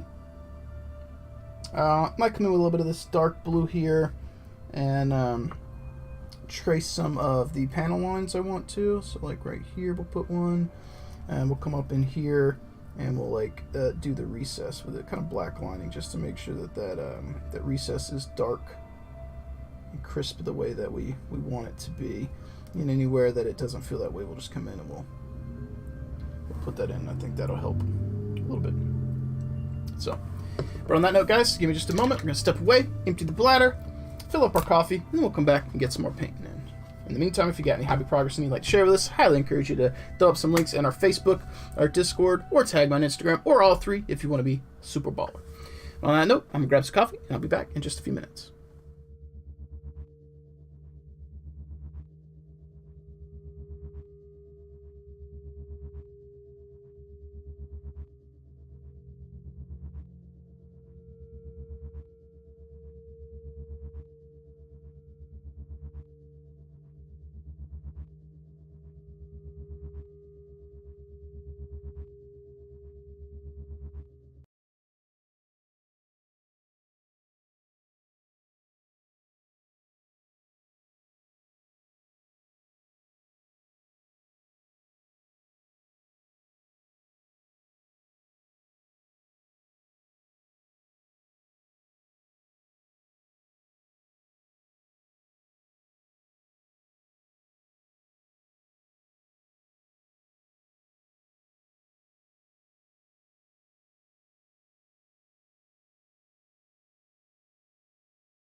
Alright, so. I think Clan Wolf said he wanted to ramble with me. There we go. Clan Wolf, I am in Discord, bud. Yeah, Dragon, I second that too, man. I don't think I've seen your print. If you'd like to share with us, I would love to see it. Okay. So, back to what we were doing before. Alright.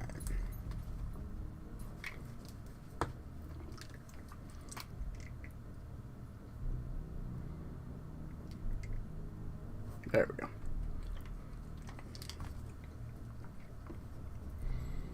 Alright, so let's grab some of this. And a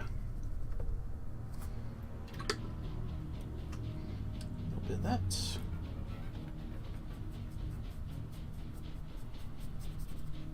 Okay.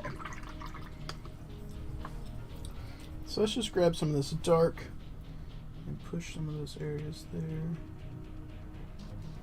But I know I want to be on the dark side of things. And the side here. And I feel like this is a little bright, so we'll hit the back side of this with a little bit of that dark blue. Darken that up. Ooh, that was too much. Alright, well, it's still wet. Let's just feather that to the back. There we go. Okay.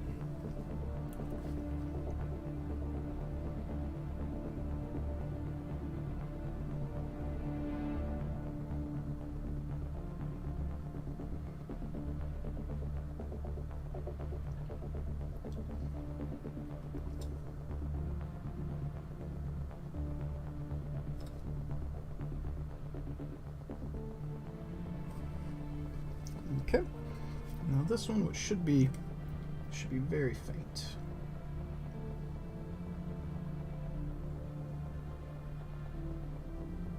Nom nom nom. What up, man? How you doing? I'm good. Yourself? I'm good. As good as I can get on a Monday. Okay. How was your day? Pretty okay. Pretty average. Good, good. I played a game of Alpha Strike yesterday. I got obliterated. Joe calls it a draw. He was being kind. For almost every turn of the game, 3/4 of my lance couldn't hit anything. They literally just whiffed. And then my tanks, one of them whiffed, and then my SRMs, when they got to shoot, one of them did okay, and then the other one just got obliterated and nuke sauced. It's bad. Now, I did end the game having blown up a lot of his stuff, but when I called it, I had one tank left on the table and all 4 mechs, but my Griffin had 1 life left, and if he shot, he overheated, and he had a penalty to hitting stuff. My Thunderbolt had like 2 life left. If he shot, he overheated and had like a penalty to hitting. And I think my Battlemaster had overheat when he shot weapons and like 2 ticks, so negative, or I guess it's +4 to hits. To the target thingio, so it's like I'm not gonna hit shit. So I'm like, I have a Warhammer who's pristine, who's not hitting anything. So basically I have 1 mech and 1 tank, because the other ones I have to melee stuff, and you're just gonna shoot them and they're going to die. So we played Capture the Flag, and Joe called it a draw because I had a unit that could capture.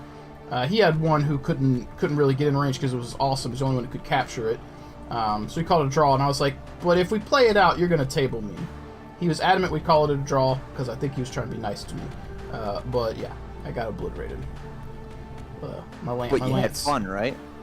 I tried. I tried to have fun. I apologize to Joe for being salty about my dice rolls. I was trying not to be salty, but like, when you miss consistently that many turns in a row, it's hard to be as excited about rolling shitty. Yeah. So, yeah. I had one funny roll. We ran infantry, so we were trying that, and I had infantry in a building, and I shot one of his tanks in the rear from the building with the infantry, hit him in the rear, because I was on his rear. I got the extra dice for damage, or extra damage. I I got damage through and we rolled on the crit table or the whatever table, and oh no, it wasn't a shooting attack. He was base to base of the building, so I got to melee him and the infantry had anti armor AM, and so I got an auto crit and I killed the crew on a pristine tank. That was funny. Wasn't enough to feel like I salvaged the game, but it was funny. And then I had an APC that was parked nut to butt with a building, so I was like this. Oh yeah, if we used force withdrawal, I would have lost already. So I'll give you a breakdown. Let me talk about my my APC first. You know what's coming, Thunderhead. You know what's coming. So first of all, there's a building, and it was let's say it was right here. I had parked 2 APCs. They came up here. My infantry jumped out, and I have infantry inside this building. This APC diverted off and went over here. This one was going to drive around because he had a awesome parked right here, and I was just going to shoot him in the butt. Well, I started on asphalt and ended on asphalt, and he wanted to use the city fighting rules, so I had to roll to see if I skid. I said, watch me, Joe. All I had to do was roll a 4 or better. I said, watch me roll double ones. Austin was watching, and as soon as the 2 ones hit, Austin's like, he rolled double ones. Joe's like, really? I'm like, yeah, I fucking did. My vehicle, instead of going 10 inches around and shooting his awesome in the butt, I literally careened into the building, did 1 damage to it, broke my treads, and lowered my TMM by 1 for the game.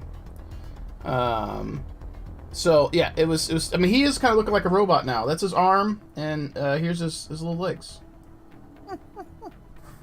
Yeah, them city fight rules and oh, you can do some wacky things sometimes. So, fortunately, I'm the only one who had to make the roll. He passed his, and I was only, well, I guess he did like 1 roll, and then I failed mine, and his stuff was fine. But, so there's a building in his zone, so let's say this is his deployment zone.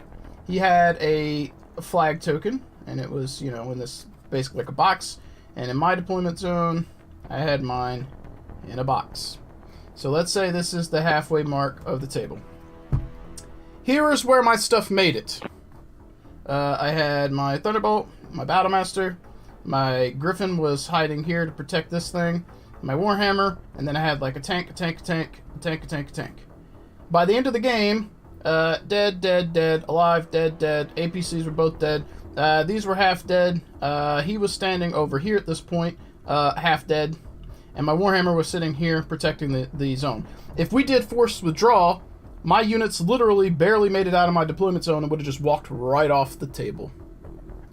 Joe's stuff was like all up in here. This is where Joe's front line made it to. All across that. I didn't make it much farther than my deployment zone and then had to back up into it. And again, with force withdrawal, my 3 other mechs would have flown off the table. My tanks would have drove off sooner than they died, and my Warhammer would have been left alone. Which is why I conceded when I did, because there was no opportunity, no chance to win. Even if I could have tabled him, it would have taken like 5 hours to try to do that. If my 1 Warhammer could have just started killing everything, which is unlikely. So force withdrawal would have just pushed the game ending, you know, sooner than it did. It makes sense sometimes, but with me being so close to my table edge, they would have literally just walked right off. There would have been no multiple turns, just right off the table. It was awful. And all this stuff that was on this side failed horribly to hit anything. Horribly. It was awful. I was so frustrated. And then at one point, so it made me bring my sketch back out. At one point, when Joe gets into my deployment zone, and he's got a Griffin and a Wolverine basically on top of my flag to take it, on my turn, I'm frustrated. I was sitting in my stool, and I'm rocking my feet. And he's like, all right, your turn to move 1. I was like, stationary. Your turn to move 1, stationary. And there was a turn. He's like, are you just going to stationary everything you have? And I'm like, there is 0 reason for me to move these tanks. I already can't hit you. I need the bonus to be able to hit your mechs, because I'm missing everything. And if there's no reason to move. You're already here. I'm just gonna aim and shoot you.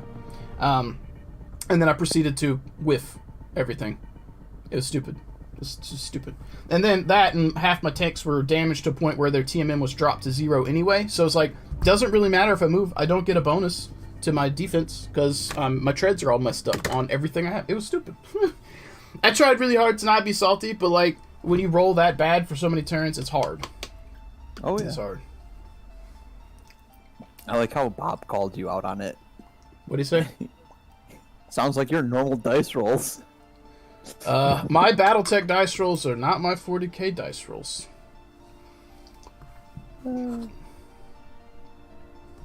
But Joe was nice. He wanted to call it a draw instead. So, mister, Yes. I have tomorrow and Wednesday off. Cool. So I was wondering, if I set an alarm for 2 in the morning my time, will you be on? It is possible, but I fear I won't be on very long to make it worth your time. That's getting up super fucking early, man. For you. I mean, I could set it for like 1:30. You could. If you buy a PlayStation subscription, I will haul my laptop up there, which isn't really hauling it. We'll Discord chat and play Diablo 3. The only concern I have Yeah. is that I'm not sure when I'll be home. Okay. Because, like, you could set your alarm and then I could be like, I'm totally going to come home. And then 4 a.m. rolls around and you're like, where's Justin? That's my only concern. Because I don't really have, like, a set schedule. We kind of just leave when we leave. I get that, but I figured, like, 2 a.m., like, 2 to 3 a.m. your time, you'll probably be home. One would hope. One would hope. But it's just like, I'd assume I could just sit there and, like, because I do also have your phone number. I could just text you. I mean, you could. Or you could Discord me, which I have my phone with me at work. Yeah, that's true. We were having conversations before. Yep, that's sometimes what happens when John wants to hang out. Be like, you gonna be home early tonight? And I'll be like, nah, I'm stuck at work. Or I'll message him on the way home, be like, hey, are you home from work as well? And want to play MechWarrior Online or whatever. So yeah, that does happen. Just he is up way late consistently, and you get up for normal people job. I mean, most people would assume that my job is not a normal person job on the simple grounds. It's like, who the fuck gets up and goes to work at 5 in the damn morning? I mean, that's fair. But I got myself a Monster Java. I got some apple danishes. I got some glazed donuts. I'm like, I'm ready. I got coffee. I'll wake up. You got all the sugars. All the sugars. I got plenty of sugar and caffeine and all that. I'll wake up early. And then, if worst comes to worst, I'll go take a nappy nap. A nappy nap. A nappy nap. I'll take a nap before Justin gets back on. I take a nap and then he gets you get on when I get off the stream. I mean, I wouldn't sleep that long. I'd just be like, whatever. I'd have to stay up longer though. Just eat a whole bunch of stuff, get enough carbs, and just crash for a bit. How did you score days off? Bob says apple data. Oh, it's just my days off. It's just my normal days off. I get 2 days off a week because I'm only supposed to work 5 days. It just happened to be that I got 2 days in a row. Is this because of Cyberpunk guy? No. You still have a job? He still has a job, unfortunately. For now. Well, if he's fucking up, he's not gonna have it. We're just gonna take all his shifts and say, fuck you. And he should have been down to only two shifts this week, but he's still got 3. I'm not exactly happy with it.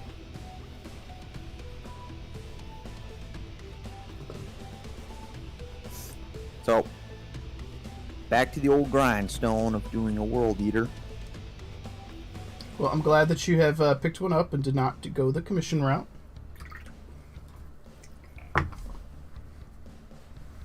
I'll finish this army. I'm just gonna do it the insanely long way. I have faith in you. Literally one model at a time. That's it. If that's what it takes to keep your focus, then you gotta do what you gotta do. Yeah, I'm carrot and sticking myself. If you've ever heard of that, carrot and stick. Yep. Right? My stick is I gotta do a World Eater model. My carrot is if I complete a World Eater model, I can do any other model I want. It's fair. And then when I finish that other model, I have to go and stick myself again with another World Eater. That sounds slightly erotic. I mean, not so much erotic, so much as painful. I'm gonna stick myself with a World Eater. Yeah, that sounds more painful than anything. If the World Eater also somehow falls to Slanesh. Gross. Gross. How dare you sully my World Eaters with your Slaneshi bullshit? I mean, Chaos Gods are fickle. I mean, yeah, they are.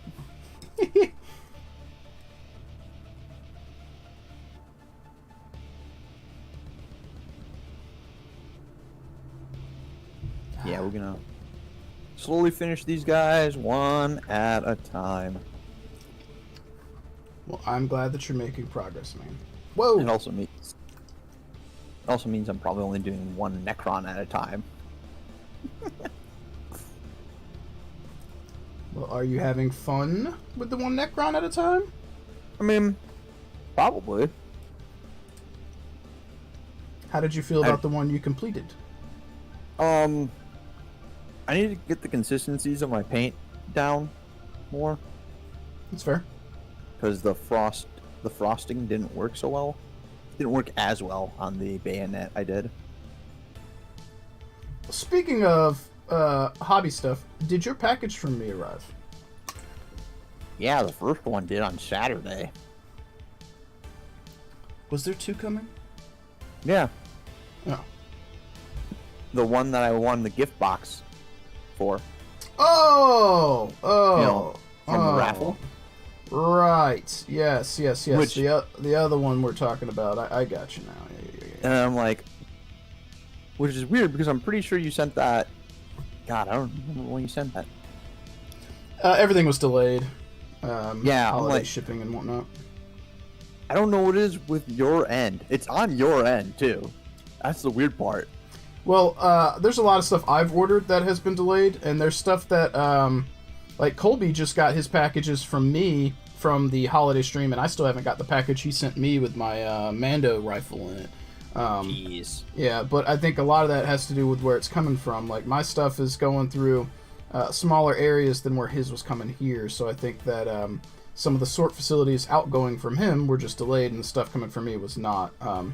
He was worried about it. I'm not. I'm just like, dude, it'll get here when it gets here. I have faith. As long as the tracking's still updating, which it was. It's like, when it gets here, it's cool. If I had gotten that rifle a month ago when he shipped it, it's not like I was going to do anything with it. So I'm like, I'm cool. We're cool. Everything's cool. Just go and relax and wait for it to show up. Yeah, I just find it funny because when I sent you my stuff, it only showed up like... It showed up when it was said to be showing up. Yeah. So I was like, funny. But when you send your stuff out to me, it's like, 3-day priority. More like 8-day. Ha ha ha. I mean, that's fair. My stuff is probably going through slightly larger facilities with higher volume than, wherever your cheese curd ass is at. Wow. I mean, you probably got cows who get more mail than humans do. Oh. Oh, it cuts deep. But you know what, Justin? Your answer to that is, you may have jokes, Justin, but you know what you don't have? Authentic cheese curds. Yeah. You don't have any cheese curds. But to be fair, neither do I. I haven't gotten any cheese curds in a while. But you could if you wanted them. I mean, if I really wanted to, probably I could go out and actually get some.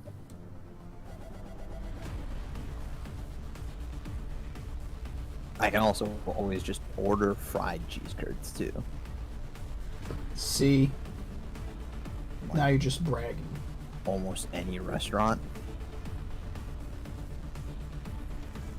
Okay. I think I am reasonably pleased with where that is at.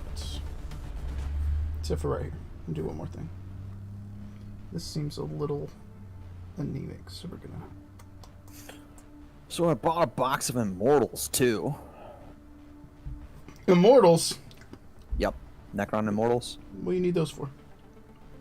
Because you need a 3rd troops unit.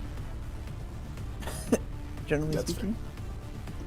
Fair. And I'd rather have a unit of Immortals than a 3rd unit of Warriors. Are you more satisfied with this go round of your Necrons than the last one? Well, I'm going to be a lot more satisfied with this one. It's going to be done to my exact specifications because I'm the one that's doing it. Oh, that's fair. I'm not going to pay extra money for shit I don't end up getting either. Yeah, some stuff that I have some in my freezer from my Wisconsin trip. Oh man, I don't want to hear that. It's past July. If they're not cheese curds in my freezer, they don't exist. I don't want to hear about them. I wonder what those deep fried cheese curds would taste like in an air fryer. Delicious and crunchy. Yeah, because you guys have an air fryer, don't you? We do. And I just got my mom one for Christmas. So I got one at home now. So I was gonna say, wasn't that what we cooked the rice in? Cook the what in? Didn't we cook the rice in that? Oh, that was in the pressure cooker. Oh, okay. We have a pressure cooker, a pressure pot, Instapot, and we got a air fryer. Jeez, when did you guys get the air fryer? Was that before or after we left? It was before we had it. Oh, crap. Yeah, we had that first, and then we got the pressure pot. Or pressure cooker. Instapot. Venison jerky is pretty delicious. I do like some jerky. I got venison jerky from my boss for Christmas. Yeah, if jerky wasn't so damn expensive, I would eat it more. But it is very expensive. It is compared to like a bag of Doritos. Oh. Do you guys have Menards out there?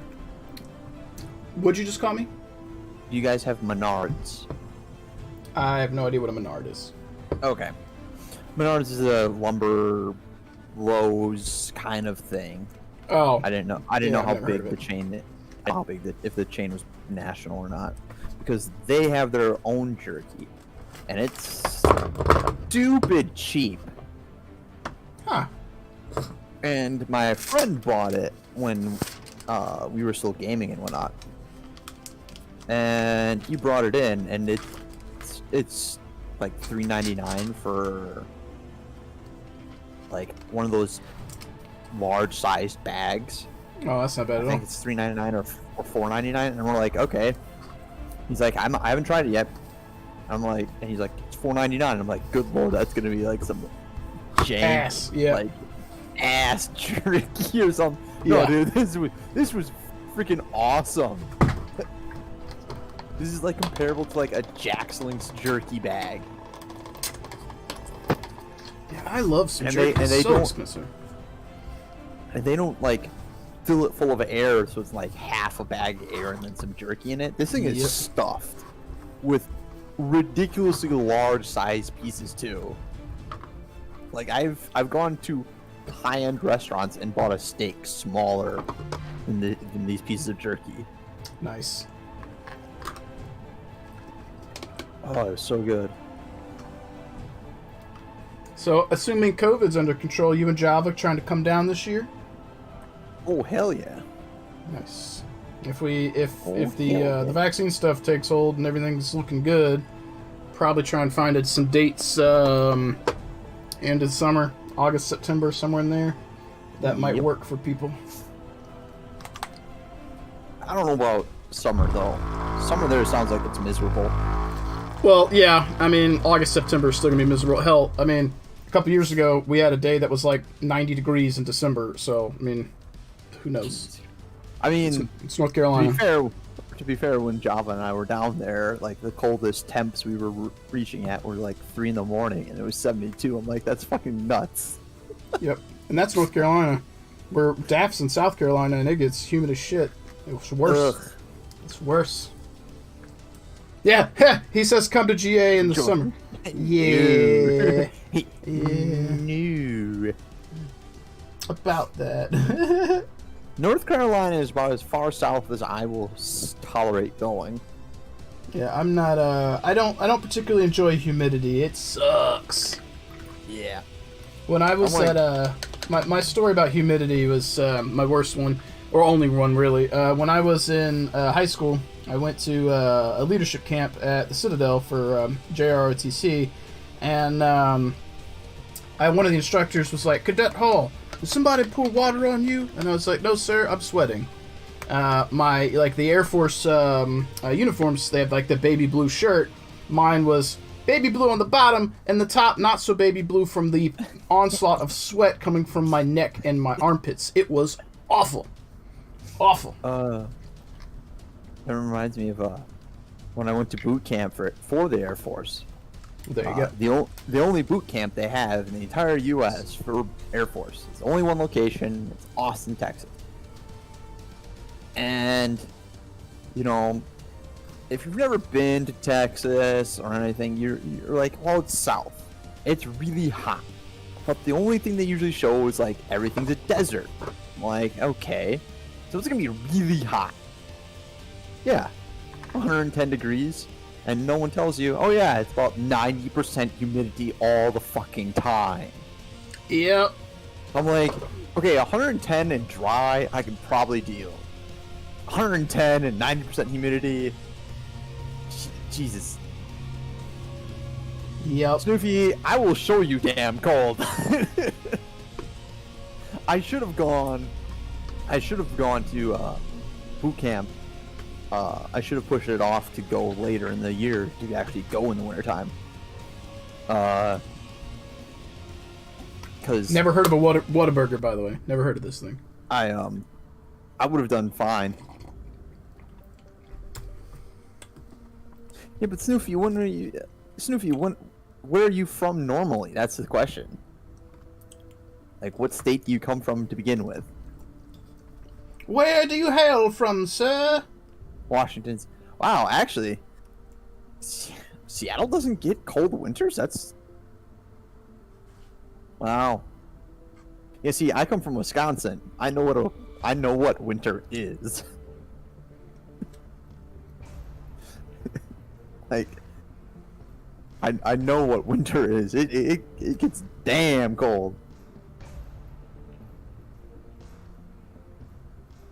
Well, just about any time of the year you come to North Carolina ought to feel like a vacation then, because it'll always pretty be much warmer. Well, that's the thing. I like vacation. I like it vacationing in, nice places. But vacationing in hell does not sound very pleasant. Yeah, you're not wrong. There's a reason why people don't come up to Wisconsin in the wintertime to vacation unless they're psychotic and want to ice fish. I'm sure there are some people that sounds appealing too. Oh yeah, I'm sure there's plenty of outdoorsmen that would love to come up here and do ice fishing.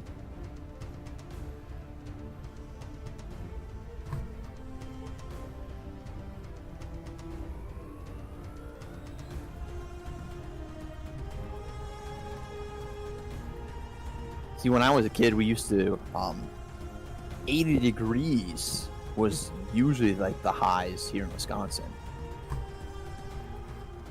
for summertime, like 80, high 80s, sometimes hitting the 90s, but it was very usually low humidity, very low humidity. And nowadays I'm like, God, now 90s is the norm, and you're hoping it won't punch into the hundreds. I'm like, yeah, if that isn't global warming, I don't know what it is. Yeah, we don't really have seasons in North Carolina anymore. It's just varying degrees of slightly hotter or colder. Yep. When I was a kid, we did. We definitely had distinct seasons. I mean, we still have winter here, it just becomes unseasonably mean. Yeah, I'd say it's probably gotten worse. It's generally how it goes.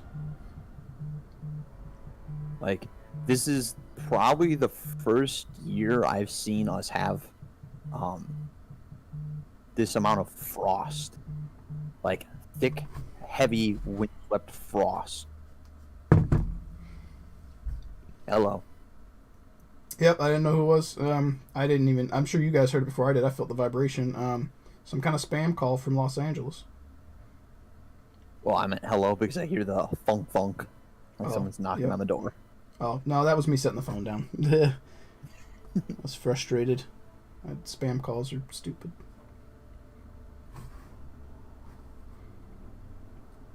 Oh, I was supposed to do something. Diddly-dee, diddly-dee, diddly-dee, diddly-dee. I was supposed to do that. Austin told me to do that. What the hell? Yeah, I'm super pumped for this year. Yeah, I'm hoping it's a much better year. All right, I just want to. He did it! Stefan checked his phone. I told Austin that you mentioned that the other day on stream. He's like, you should do it and not say anything. That's awesome. Did you just phone check him? Yeah, because his ringtone is me going diddly-dee, diddly-dee, or something like that. That's his ringtone. That's and right. The other day he was talking about how, I guess he was like at a bank or something in a drive-thru and someone heard that go off and they're like, what the hell is that? And then I was telling Austin the story from the stream and he's like, yo, next time he's there you should just do it and not say anything. So I remembered. It's awesome. You're not supposed to be the troll. That's supposed to be Java's job. He's mellowed out. He used to be King Troll. I know he was. Back in the day.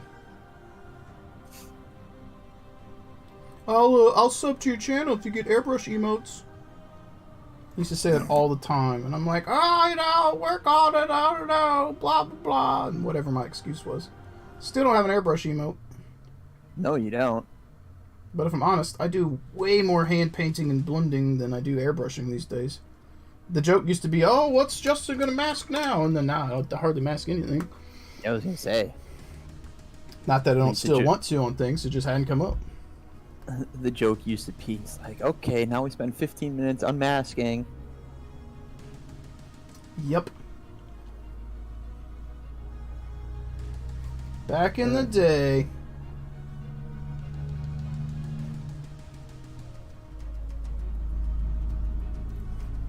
Yo, so you may have no interest, but if you had any interest in the Clan Invasion box, I don't know if you saw my post, but Fortress Miniatures, a new local shop here, has the new boxes up for $32.50. It's stupid. Lando, that's what I do. I use Silly Putty, man. I don't know where the egg of it is right now, but I've got several eggs. It's what I use. That's that was the thing on stream. I would spend all this time silly puttying everything for masking. Yep. And no one on stream will probably admit to it, but as far as I can tell, I'm the first person on Twitch that used Silly Putty that I remember 3 years ago. After I did it, I started seeing everyone doing it. Oh, I'll admit it. Like, oh my god, that's so easy. Yep. Now, I can't take credit. I learned it from watching Lester Bursley do it. I think it was on a Facebook post he made. But, yeah. That was my thing back then. Everyone gave me shit for masking everything. Yep. Now it's a pretty ubiquitous thing. Everyone does it. Yep. Back in the glory days. Those were the days, man. They were. Things were a lot simpler then. I mean, it's pretty simple still. I mean, that's fair. I also had a lot more free time. That is definitely a word, something you could say. I would say you didn't have a job. I mean, I was full-time commissioned. I just didn't make a lot of money. That's true. Fair. I retract my statement. I did just get a raise at DRD, though, which is really nice. Nice. My goal for the year is to... the same one we had last year, but this year I'm making more money, so it's more plausible. But specifically, our donation goals for the next probably 6 months are going to be to get funds for equipment, so when the inevitable shift happens, I've got the cameras and the switcher deck that I want to be able to produce the content I would like to be doing. Basically be able to live stream battle reports efficiently. So that's where our donation goals are going. So when are you thinking? Of what? The house. Oh, it's probably this summer. We'll see how things are going, see how COVID's going, how things are going with my mom and Amanda, and then make some decisions. See how things are going at DRD, make sure, like, everything's sustainable. You know, make good, sound decisions. And if everything lines up, then sure, that'll be good. Also, got to find a place that is reasonable. Yeah. From what I hear from DRD's side, it sounds like you guys are doing pretty darn good. We are a lot better than we expected to be. We had a very good growth last year. We're not sure if some of it is people being at home and COVID, or a little bit of our natural growth that we have been seeing, or a little bit of both. Probably a little bit of both. But we'll see how this year continues to pan out, as it has only just started. But that'll kind of give us a feel for what our actual numbers and stuff are gonna kind of average out to be. Jesus, Lord Almighty. Christ. That is a massive beard. Well, I know who he is. I say, man, mine is not big anymore. What of him do you know him from? Do you just know him as the guy from WWF back in the day, and he wore the mask and the little leather glove thingy? Oh no, not a leather glove. Well, or the two-finger thing that he would stick in their mouth. Yeah. No, he did a sock. He did a sock puppet. I'm pretty sure he also had a little leather hand thing too. Did he have a little hand? I don't remember the little hand. I think so. Yeah, Mankind. Yeah, I think that was before. You don't remember him from Robot Wars? Did you never watch Robot Wars? No. He used to be the announcer for it. Yeah, there you go. Cookie knows the mandible claw. I just remember the sock because I remember the Rock and Sock connection when he used to tag team with Dwayne The Rock Johnson. Yeah, see, he's got oh man. He is this is some very Slipknot kind of looking vibe to him. Oh yeah. He's a Mankind. Yeah, see? He's got the two-finger thing, and he would like stick it in their mouth or something. Yep. Back in the day. That was before everything kind of went real weird. That was also when like I was little. Hey, what's up, Cookie? How you doing, man? Call sign Dumpster Fire gonna die again. I wanted to use him yesterday against Joe, but we did not work him into my list.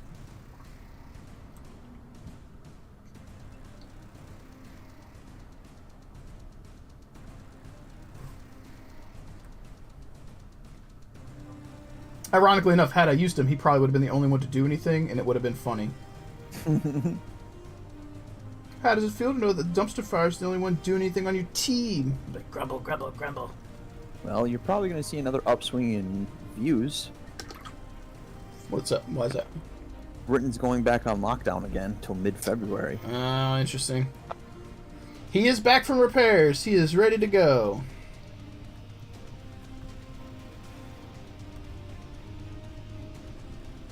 So, well, take the good news with the bad news. I mean, if we could call it good news. I mean, you can technically call it good news. The question is, do you want to be that jackass that does? Exactly. That's all up to you, man. I don't think I'm too jackassy. Only sometimes. Only like half jackassy.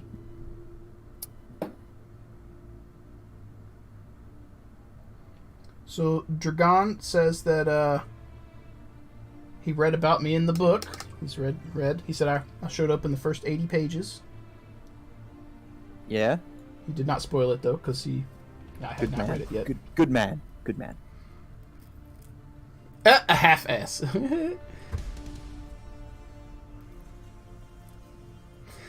Nick, I like it better than 40k, if I'm honest. I am trying to get a hold of 2 boxes of ARC Troopers. I have everyone I know that knows I'm looking for them for me. At not eBay prices. I don't want to pay $70 a box. I was willing to pay $50, but not $70. And I had a guy that was on Facebook who was interested in trading, but he's not responded now, so I don't know if he was actually legit. He's gone quiet. Yeah. But yeah, I much prefer the gameplay over 40k. I feel like both players have things to do, and it's just more fun. You don't get the customization you do in 40k. I'll give it that. Not but that 40k is keeping its customization for very much longer. I mean that's true, but I feel like unit selection and making something your own to some degree 40k has. I guess you could make your own like clone trooper legion and stuff. You could do that, but it's not quite the same. No. But I much prefer it. I don't want to talk about it if you got ARC troopers and I don't. Lando, Yeah. if I still had my old army, I might jump into 30k, but I don't, and I'm not gonna invest in painting more old models at this point, because if 30k goes under, then I have models that can't be used or can be used in regular 40k, but they're not being supported. Not good. They're not that good anyways.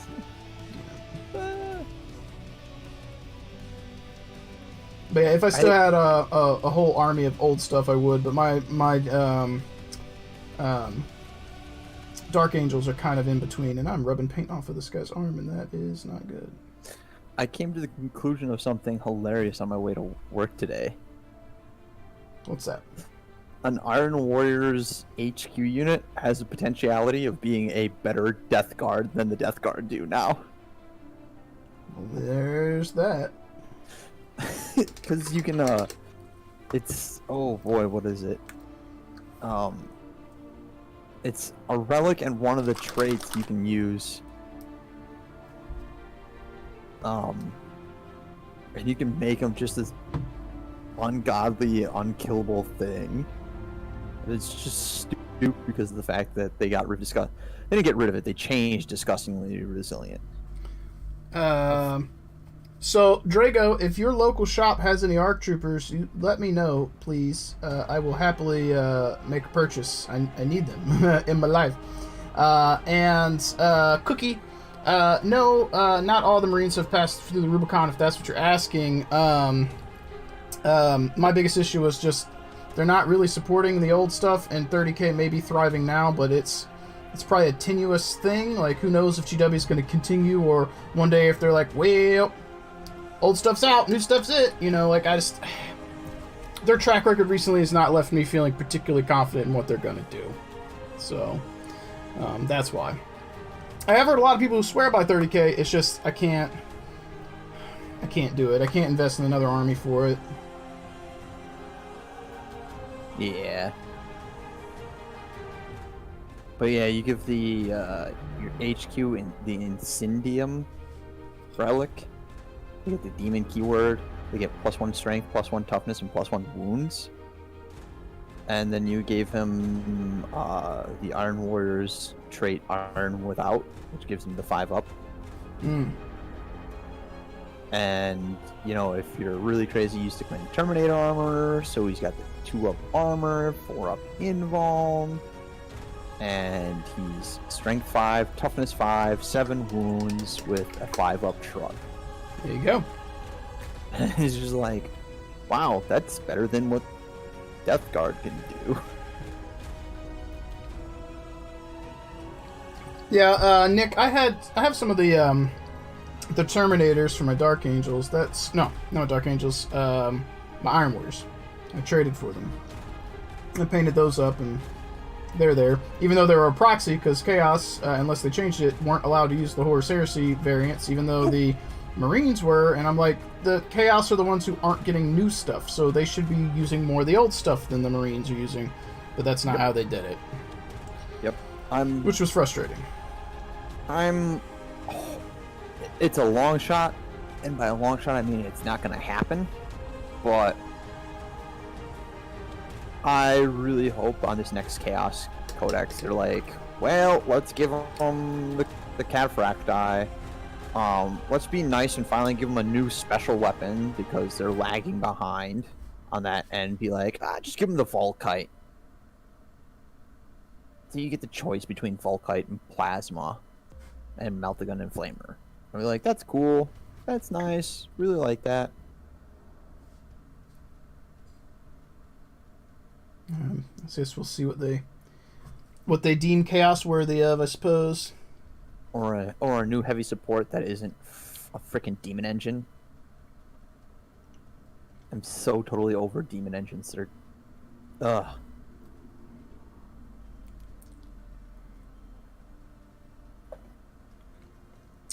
Cookie, see, I'm tired of getting burnt by GW, so that's why I'm trying everything else but GW right now.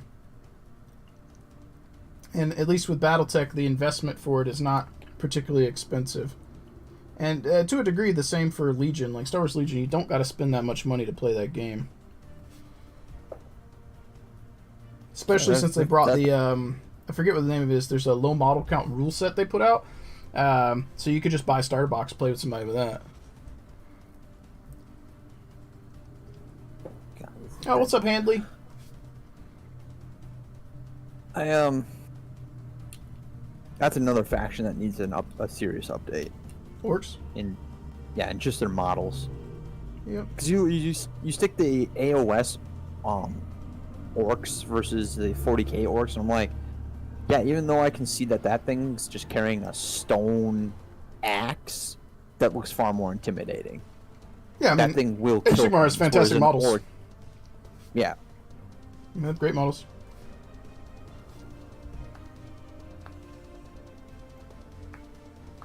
And Cookie, I'm not going to tell people like not to play games they like. It's more like you got to make decisions that are good for you, and this is just where I'm at.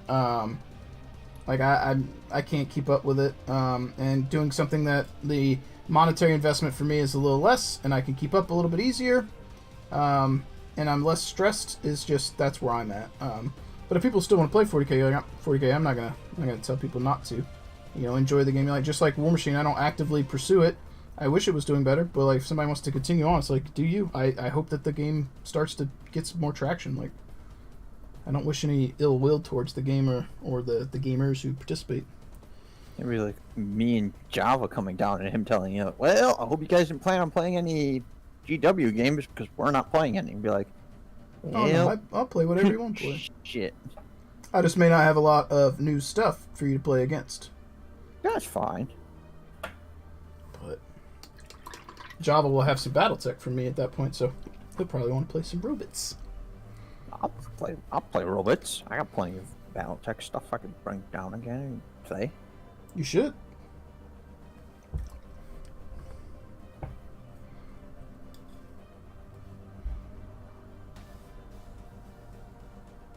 Okay, so all right.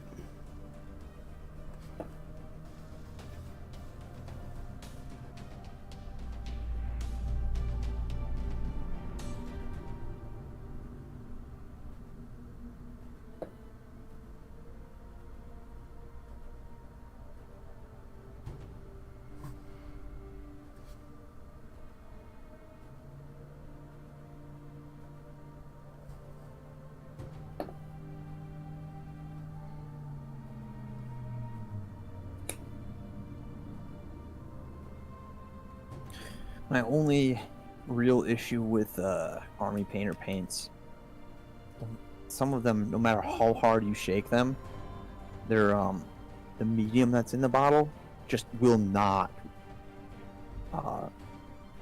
mix back in.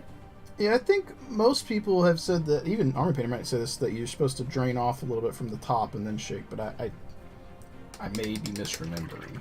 You know, that probably is true, because there's so many times where I've cracked open a new bottle, shaken the ever living crap out of it, and it's like the first thing that comes out is very runny, usually kind of purplish in color. I'm guessing it's their medium. And it's just like, god damn it. I had to throw away my bottle of, what's it called? Skeleton something?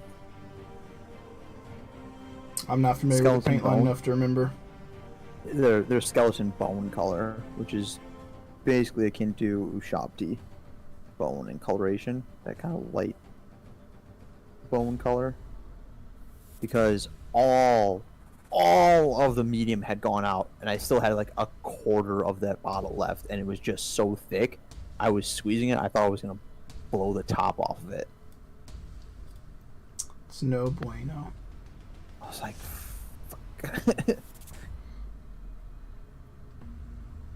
Yeah, it's affordable paint. It's not the best paint. No, it's not, unfortunately. I would like to get another bottle of skeleton bone because of the fact doing an entire army in it.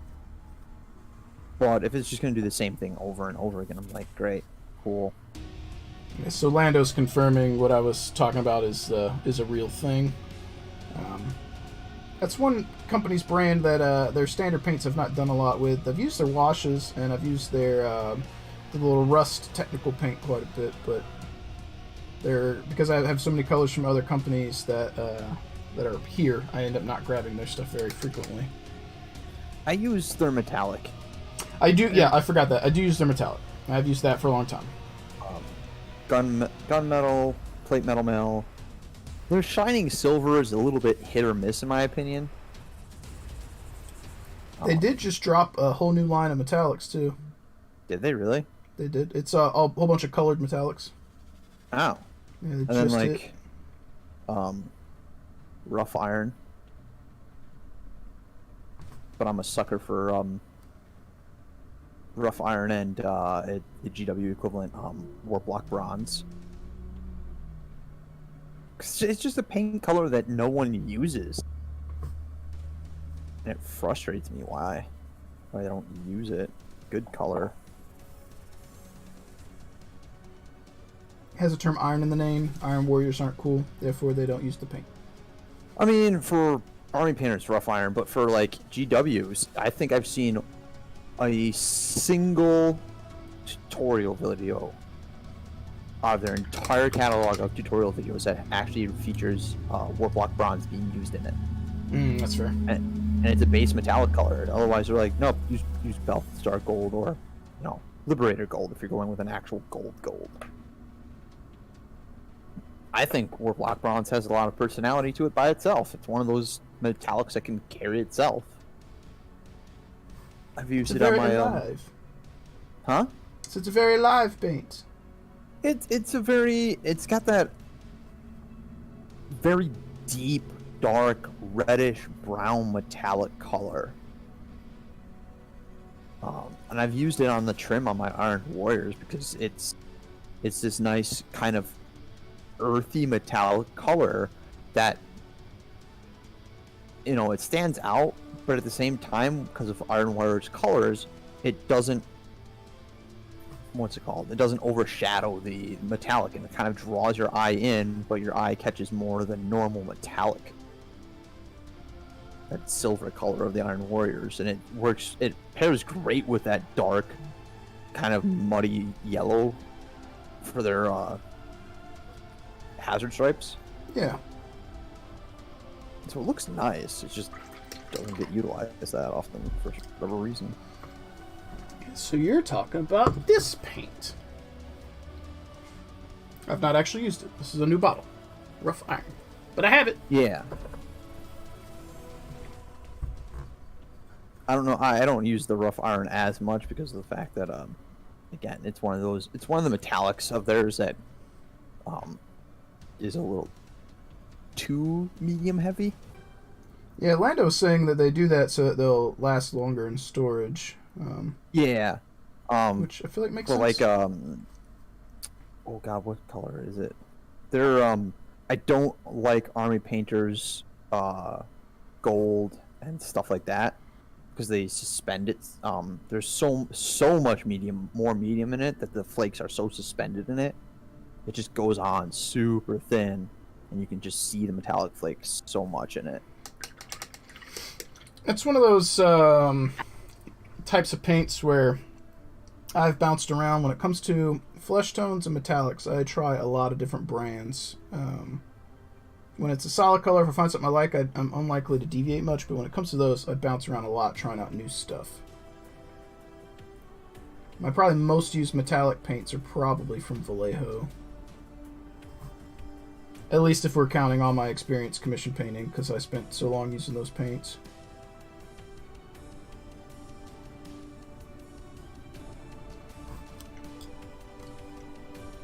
Recently, I've done a lot more with Proacryl for obvious reasons, and then, with COVID, Paracrial's been even more appealing for me to grab and use and learn what I like with the metallics there, because I don't have to go to the store and restock. It's on my disc.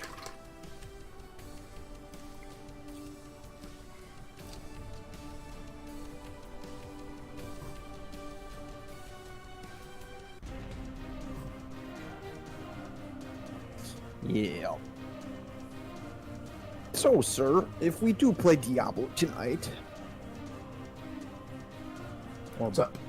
tomorrow morning, whatever you want to call it, what would you like to do? I don't know. When I play Diablo, it's usually when someone asks, and I just get on a character and I go wherever they go. Well, I'm gonna let you choose. You're gonna be the leader. Then we'll end up just sitting there talking. I mean, you can sit and talk, You- but I You've assume never you gamed do with them. me like that. Oh, Like, I have plenty of characters where I could, like, it sounds weird, but I could help you, like, grind out greater boost. rifts and stuff like Yeah. that. Yeah, I've totally done boosting. When I get on the PC version, I'll just be like LFG, blah blah blah, power level, and then I'll go do stuff. Like I do that all the time. So, Or, like, yeah.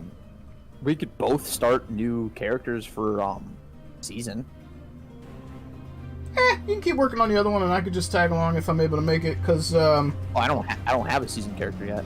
oh well, That's why I then said it. we can do the thing. Because I was like, well, that'll put us both on the same basis. That's fair. You know. Even if you were on a higher basis, I don't mind being the tag along and getting gear as I go. Like when I play Diablo, it's mostly just a social game, so like I don't care that much about it. Like I mean, I don't do stupid stuff, but also I don't play consistently. So usually when I play with someone, it's because they play a lot, and I'm just like, oh well, hey, I can play this with you. Let's hang out. Yeah, So- I mean, we can do that because I've got a character that oh, what level are we on? I think we're on Torment 8 or 9 now, possibly 10, and Greater Rift level 50, 60 or something, and I can I'm soloing it. There you go. So it's like, yeah, if you invite me, it'd be me joining you, then you could set up whatever rift you want to do on whatever level you can handle. And then I just, like, if it gets, I'll help carry you through it. Oh, see, what I do is I just join people who have really high rifts, and I stand in the back and don't die. Oh, I mean, yeah, that'll increase your Yep. junk you can get. Yep, that's exactly what I do. But And I Handley, was more like, I can help you. I've got both. I've got it on the PlayStation because Amanda will play PlayStation games, and I've got it on the PC because that's where I owned it originally. But my PlayStation version is because she likes PlayStation. She doesn't have access to a PC, so. But yeah, I've got both, and I think they're linked. So like I can move a character back and forth. I just can't. They don't have cross-platform. So like I can move my stuff around my account, but I can't do cross-platform. So it's been a while. I don't remember what the process was for that, but I'm pretty sure that was a thing. Yeah, well, it's moving an account around is what it is. We are the Emperor's chosen. Oh, you didn't have to do that, man. Ugh. He's sitting here. He's like, I'm Well, it was talking either to that or I was about to donate you $60 to buy PSN. Oh no. I would be like, here's $60. Go buy yourself PSN, you peasant. And that's fair. We If I are the played more Emperor's games, I would chosen. have it. I just Oh, I it's totally fair. Alright, let me update our thing here. Thank you. Alright, so that puts us at 13. Thank you. If my math was right. Handley, that's kind of what we were talking about. He's asking if I'll be home early enough from work tonight to be able to catch him before I go to bed, and he's talking about getting up early so he can basically just have some game time. I don't actually get on and game very often, so like the odds of me being like, hey, someone carry me in Diablo are really low because I usually don't get on and play. Someone would have to ask me if they saw me online, be like, hey, what are you doing tonight? You want to play some Diablo with me? And then if I'm free, I might be able to group up. But me just randomly getting on Diablo or any game at this point is pretty rare. Hell, I haven't touched Cyberpunk since like the third day it was out. We Oh, you are the got it? Emperor's chosen. Yeah, yep. I like it. PC? I just haven't had time. Yeah, PC. Yeah, it's probably a better idea. Yeah. I mean, even if I got it on console, it wouldn't have been much different. It's just I do most of my gaming on PC. We are the Emperor's chosen. That'd be why I was hoping at some point you'll have a PC, because we could do a lot more gaming. Yeah. And I do, when I do get time to sit down and game, one of the games I consistently play are like League, World of Warships, and MW. I'll push you over to Heroes of the Storm. I used to play that too. Yep. I liked Raynor and was it Tychus, and then I liked Ghost. They're all StarCraft characters. Nova, you mean? Yeah, sorry. That's your name. Pre-Kerrigan, basically. I mean, not really. Doesn't she become Kerrigan? Nova? Oh, so I'm No. thinking of the sniper chick. Was that Nova? Yeah, that's Nova. Oh, sorry, I was thinking that was who Kerrigan was. No, Kerrigan is Kerrigan. Yeah, well, Jean Kate. in the story, Kerrigan, the Queen of Blades, she started out as a human. Yeah, and her name was Sarah Kerrigan. Oh, the derp. There you go. I She just knew- dropped her first name for the most there part. you go. No problem. Oh, look at that, Mr. Lice. Somebody chiming in now. They got a sub. Hey, Hey, Clan Wolf is what's trying to. going on? He's trying to make you feel obligated to come back. That's what he's doing. Oh yeah.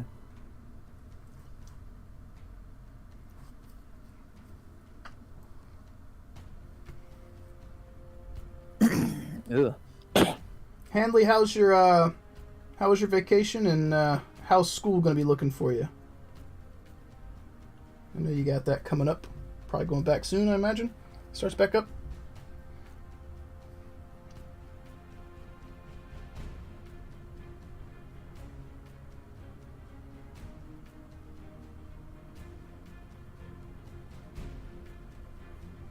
Claim it in the name of the Emperor. Hey, Nick, thank you. I appreciate that, man. You didn't have to do that. You know me, I like trying to help when I can help regardless, but I'm assuming you felt like doing something nice because I was trying to help you with your Necrons earlier, but don't feel obligated.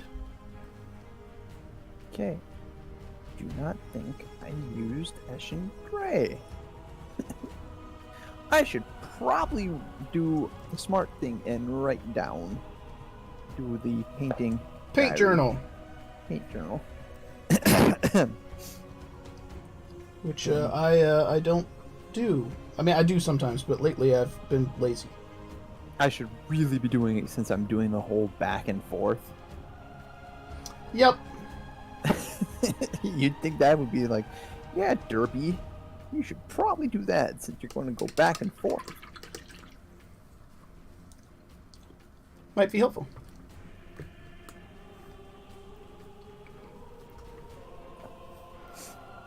Well, there you go, Hanley.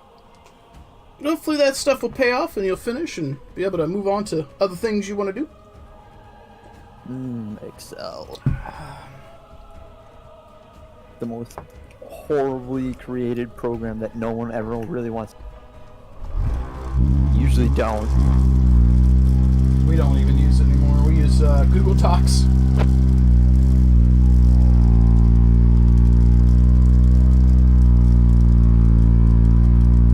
Trigger Creed's saying he uses an app called Paint Rack for his paint schemes. Does it allow you to basically have like a paint journal? Like write down or tag what paint you're using?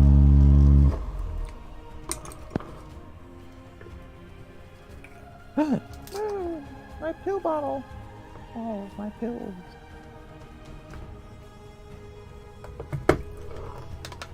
Nice. Well, that might be worth looking into.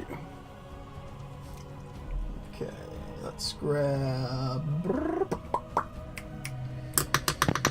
Oh, there it is. Oh,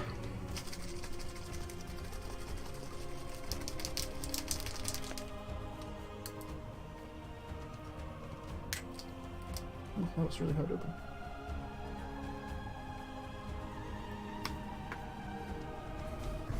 Okay.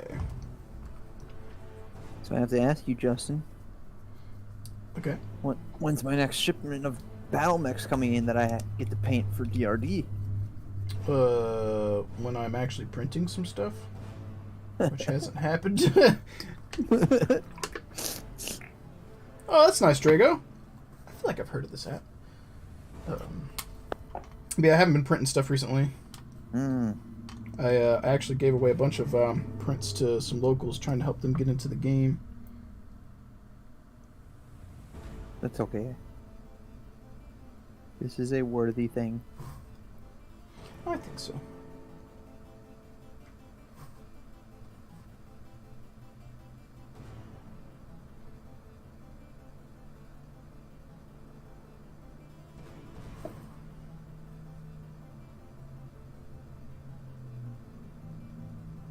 Newsack, my painting desk is a hot mess.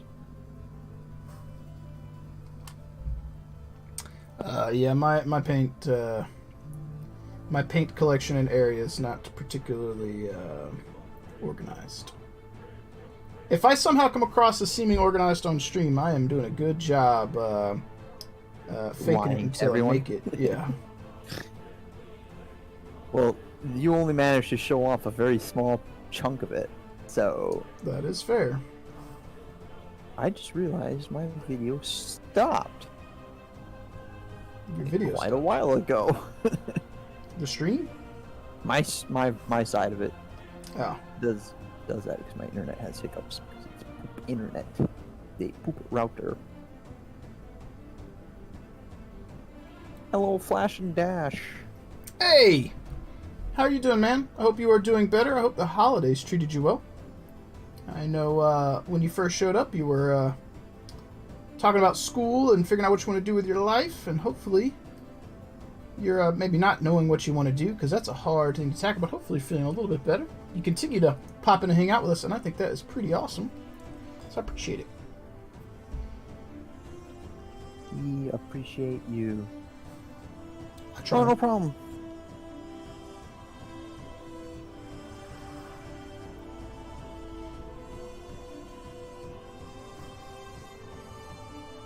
Are there mechs in particular you were interested in painting? Nope. Oh my god, you don't help. Nope. Well, guess you're gonna get a whole bunch of Irby mechs and Clints. Oh God. Why Clint's? Do you have Just a death wish? I mean, you guys are the ones that'll be piloting these. I mean, that's fine. If I get shot in the back and well, no, because this is Alpha Strike. It's not. You do still get no, 'cause bonus there's- damage on the rear. There's still bonus damage on the rear, and there's still you roll for crits, so you can Yep. still hit. So yeah, if I get shot in the back, and they get a crit, and they hit ammo, and I explode, I will scream out, no matter how much you don't want me to. Oh, right in the Clint. That's double ones on the crit table in Alpha Strike is ammo explosion. And that's good to hear, Flash. That's good to hear, man. That is the stereotypical issue with the Clint. You get shot in the right torso rear, I believe. Yeah, I believe it's the right torso rear. And you get a crit, you're just like, cool. Mech explodes. Because there's only one thing to crit in there, and it's ammo. There's nothing else to soak a crit.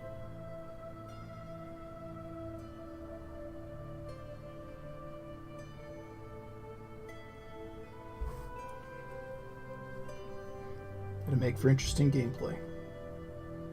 There are rerolls in this game with the way we run the stream, though, so someone might be like, ha ha ha ha. Oh no! Critical rolls during for the you. during the grinder, no rerolls. I say but no rerolls. But it helps promote the stream. We make the monies.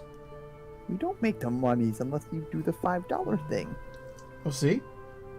We got like $10 during that stream.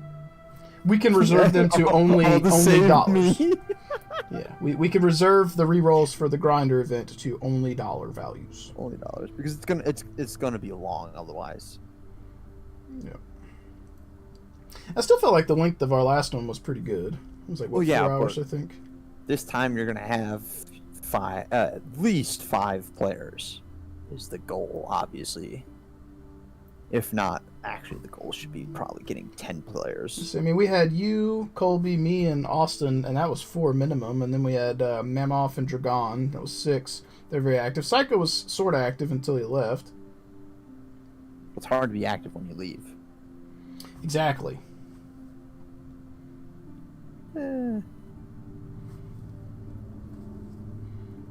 But yeah,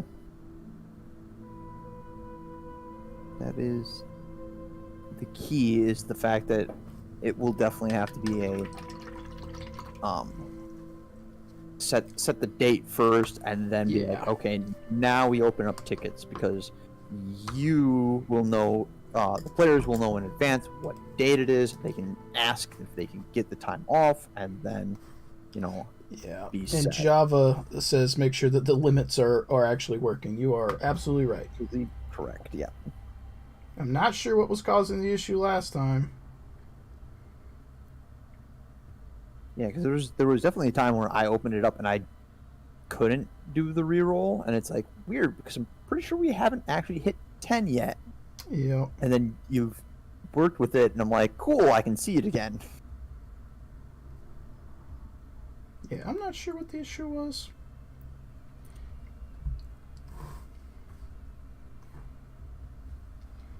But regardless, I still had a blast. It was Oh yeah, it was tons of fun.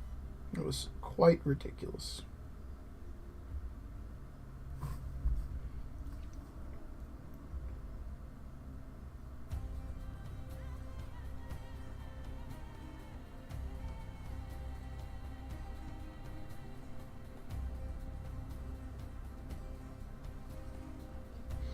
We don't really have anything for January for goofy stuff, but February you could probably find some type of Cupid head thing and stupid wings or something dumb to wear for our goal.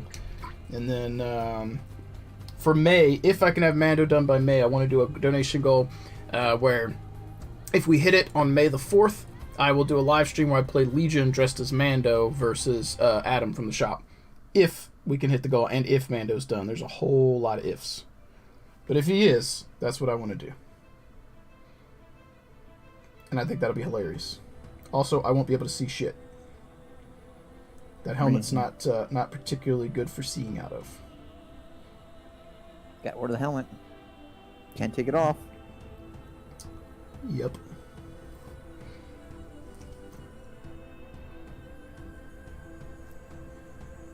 You're also kind of screwed too because of the fact that that's going to be really hot and really sweaty. Yep. I mean, but I was wearing a onesie over my other clothes during Christmas, so like, it was not the most comfortable thing. But we do have AC in there, so it won't be too bad during May. The real question will be, are you designing that? Leaf, what up? Are you designing that helmet to have a straw attachment? No, but it would be pretty easy to just like shove a straw under the front and drink out of it.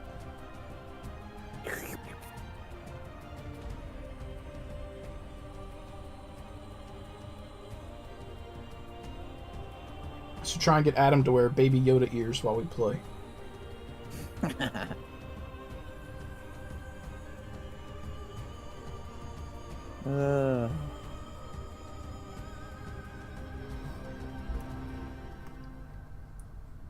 I may definitely have to elicit some help from him or Austin during the game, because like I feel like the gloves are also give up a lot of dexterity. I'd rather not break my models. So I may have to get some assistance.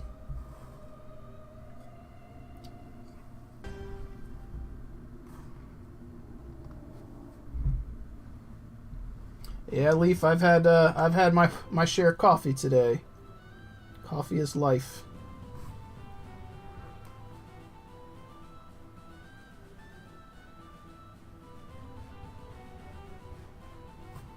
Coffee. And I'm hoping that Black Rifle is not discontinuing CAF, but they had it on clearance at $10 a bag the other day. CAF? Yep, that's what I drink. Their caffeinated one. Oh, Yep. I don't know them all. CAF is their caffeinated as fuck blend. Oh, yeah, Yeah, I that's got what I you. drink. Yep, it was on clearance sale for $10 a bag, and I was like, I'm gonna get some, but I hope that doesn't mean that you're discontinuing these. It's my favorite.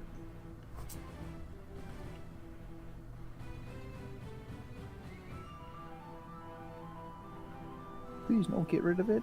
Please no. Yep. That's kind of my feeling about it.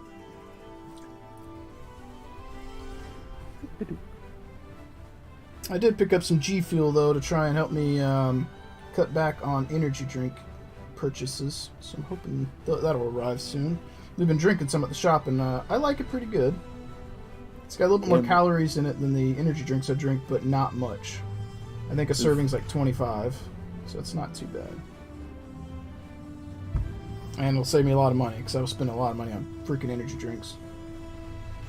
I bet you do. I did, but I've done pretty good. I hadn't bought any in several weeks. Nice. Very nice.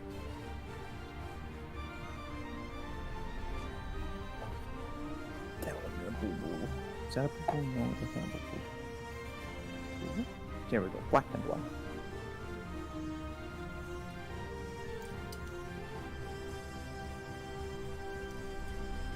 Now the trick with contrast paints that they don't tell you is when you put it through an airbrush, you definitely have to put the medium in it. I've not ran contrast through an airbrush.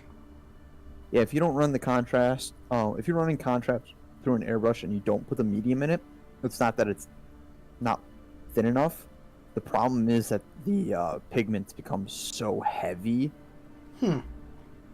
Like when that Royal Warden, when I first did it, I sprayed it down with Skeleton Horde contrast, and the thing just turned brown.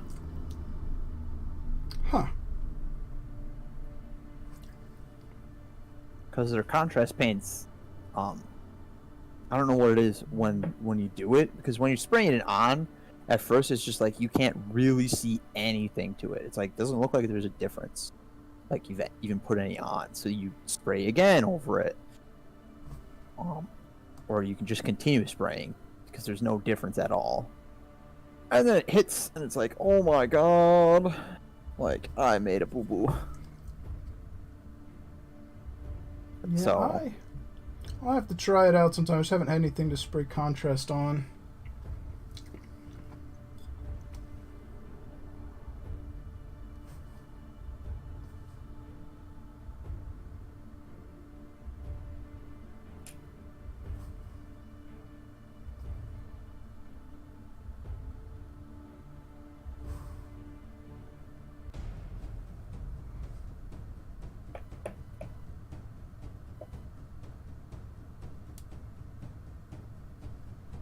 Tell you what, I really do hate trying to hand paint white, though.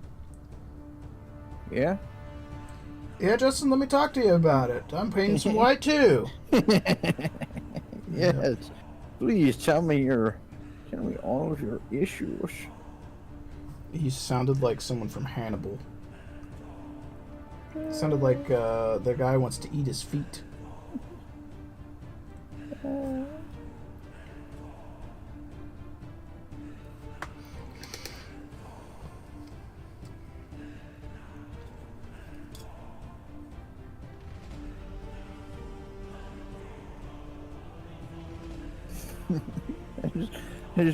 I really wanted to stop and just be like, really?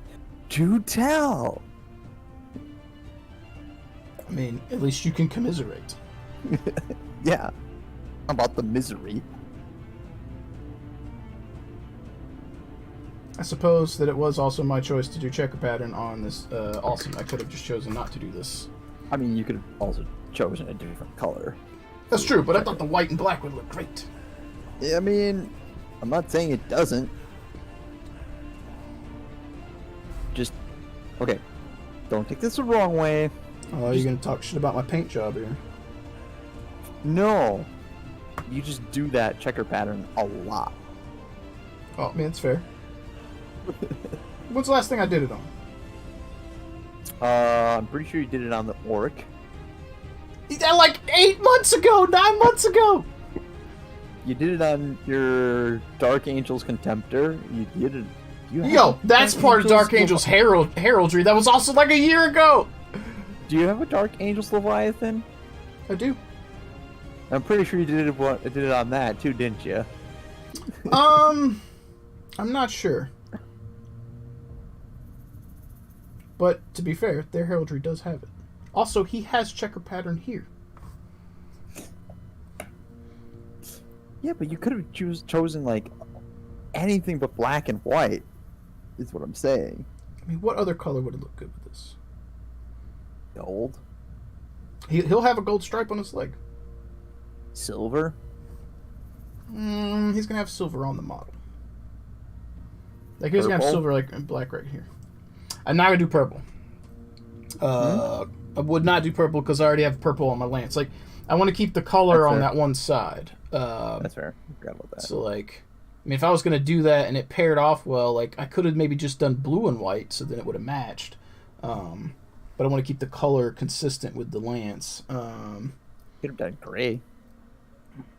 I still could do gray. The black over here is just off the model. I'm gonna have to enhance it as it is. Oh, I meant like black and gray instead of white Oh, and that's right. black or white and gray.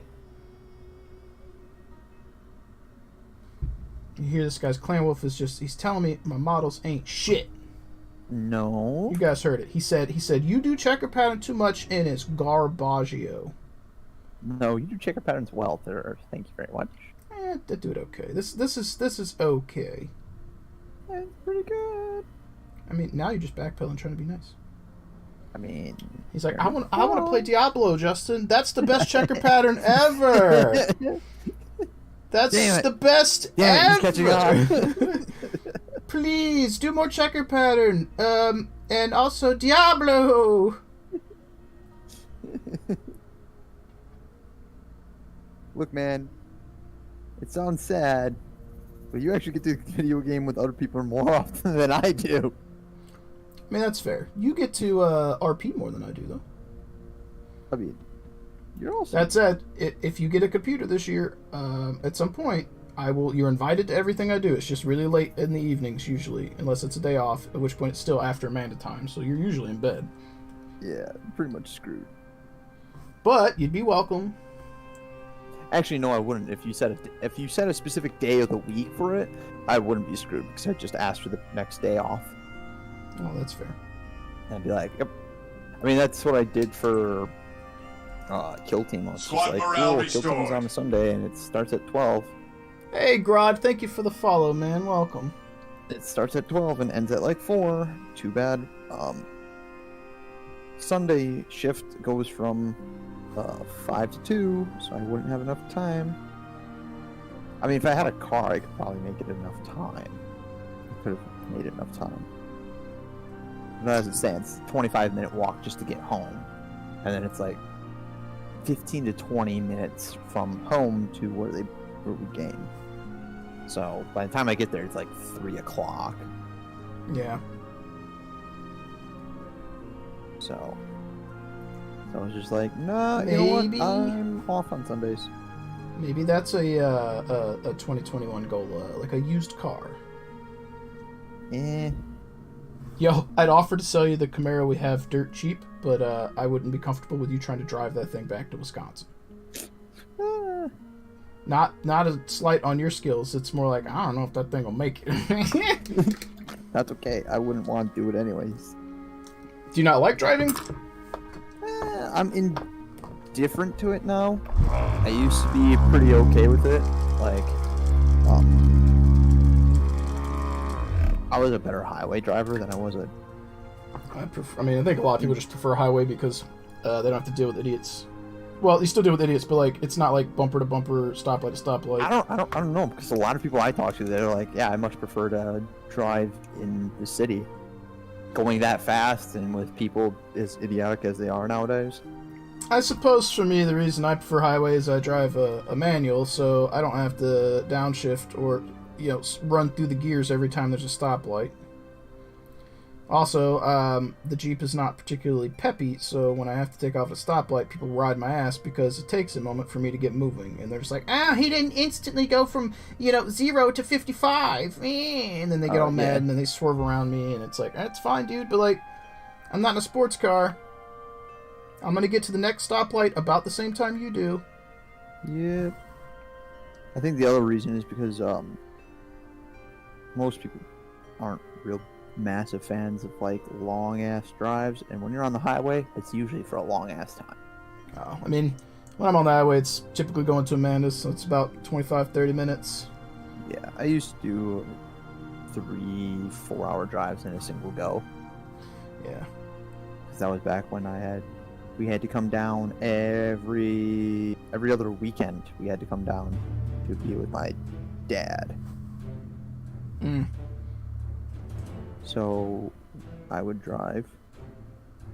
Well, okay, I'd drive about halfway, a little over halfway there. And then did you guys get rotate? Huh?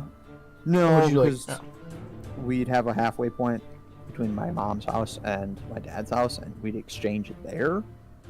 Oh, so you meet halfway. Yeah, meet halfway. And then exchange.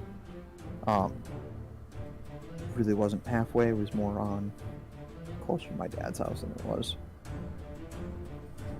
So, and then he didn't really like me driving. To be fair, now that I'm older, I kind of realize it's more he just didn't like me. Well, that sucks. Hey, it's a whatever situation. I would literally be surprised if he even leaves me anything in a will now. Well, I can still feel bad because family is a thing. Yeah, but you're stuck with them. You don't get to choose them. I mean, you get to choose who you're related to. What you mean? You don't get to choose who you're related to. Yeah. You choose family. That's why I tell you, there's a difference between family and relatives. Yeah. Anyway, I did run over a few minutes today. I kind of wanted to get some of the black lines in there in the checker pattern, see how it looked.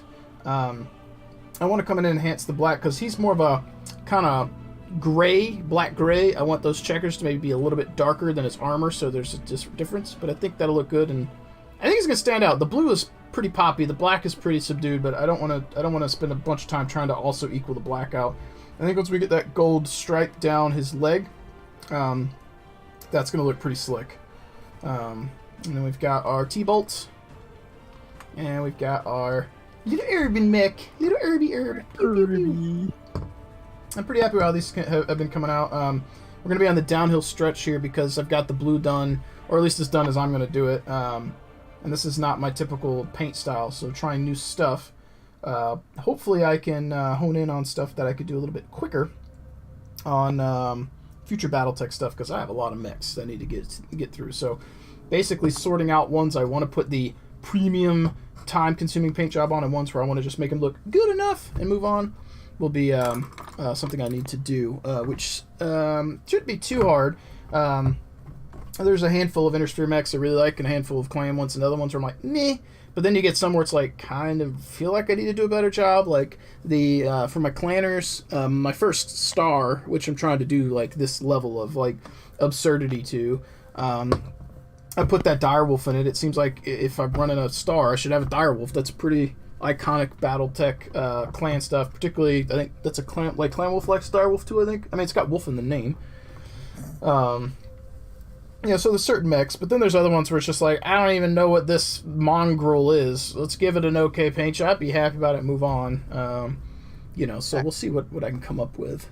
Actually, to be fair, I am not a fan of the clan assault mechs. I typically am not a big assault mech fan in general. There's a few assault mechs I really do enjoy. Well, most of my experience is from MWO. And there's certain things I like aesthetically, but I generally don't like the slow pace of assaults. I even on the tabletop, I don't like the fragility of lights. They have a place, but I don't particularly care for it. I feel like assaults are a little slow. Now, that Atlas in our Alpha Strike game smashed ass. Like, he was surprisingly tanky, which feels like maybe that's what an assault should be. But I like having more mobility, less tanky, because I feel like I get a little bit of both worlds. And, like, it's a clan side, but, like, I feel like the Timberwolf is pretty fucking beefy at 75 tons. Oh, right? No, it is a monster. It is one of the few mechs. There's a couple of mechs that if you just take their designs, like their base designs and whatnot, and you put them out there, they're actually really good designs. And like the Timberwolf is a monster. It's got some for how fast it moves, it's got a ridiculous amount of weapons and armor. Yeah, so like that, and then like I've been wrong. I've been talking about it on stream and in some of my sessions where I've been doing MWO. But I thought the Mad Dog was a 65 tonner. It's a 60, so I was wrong.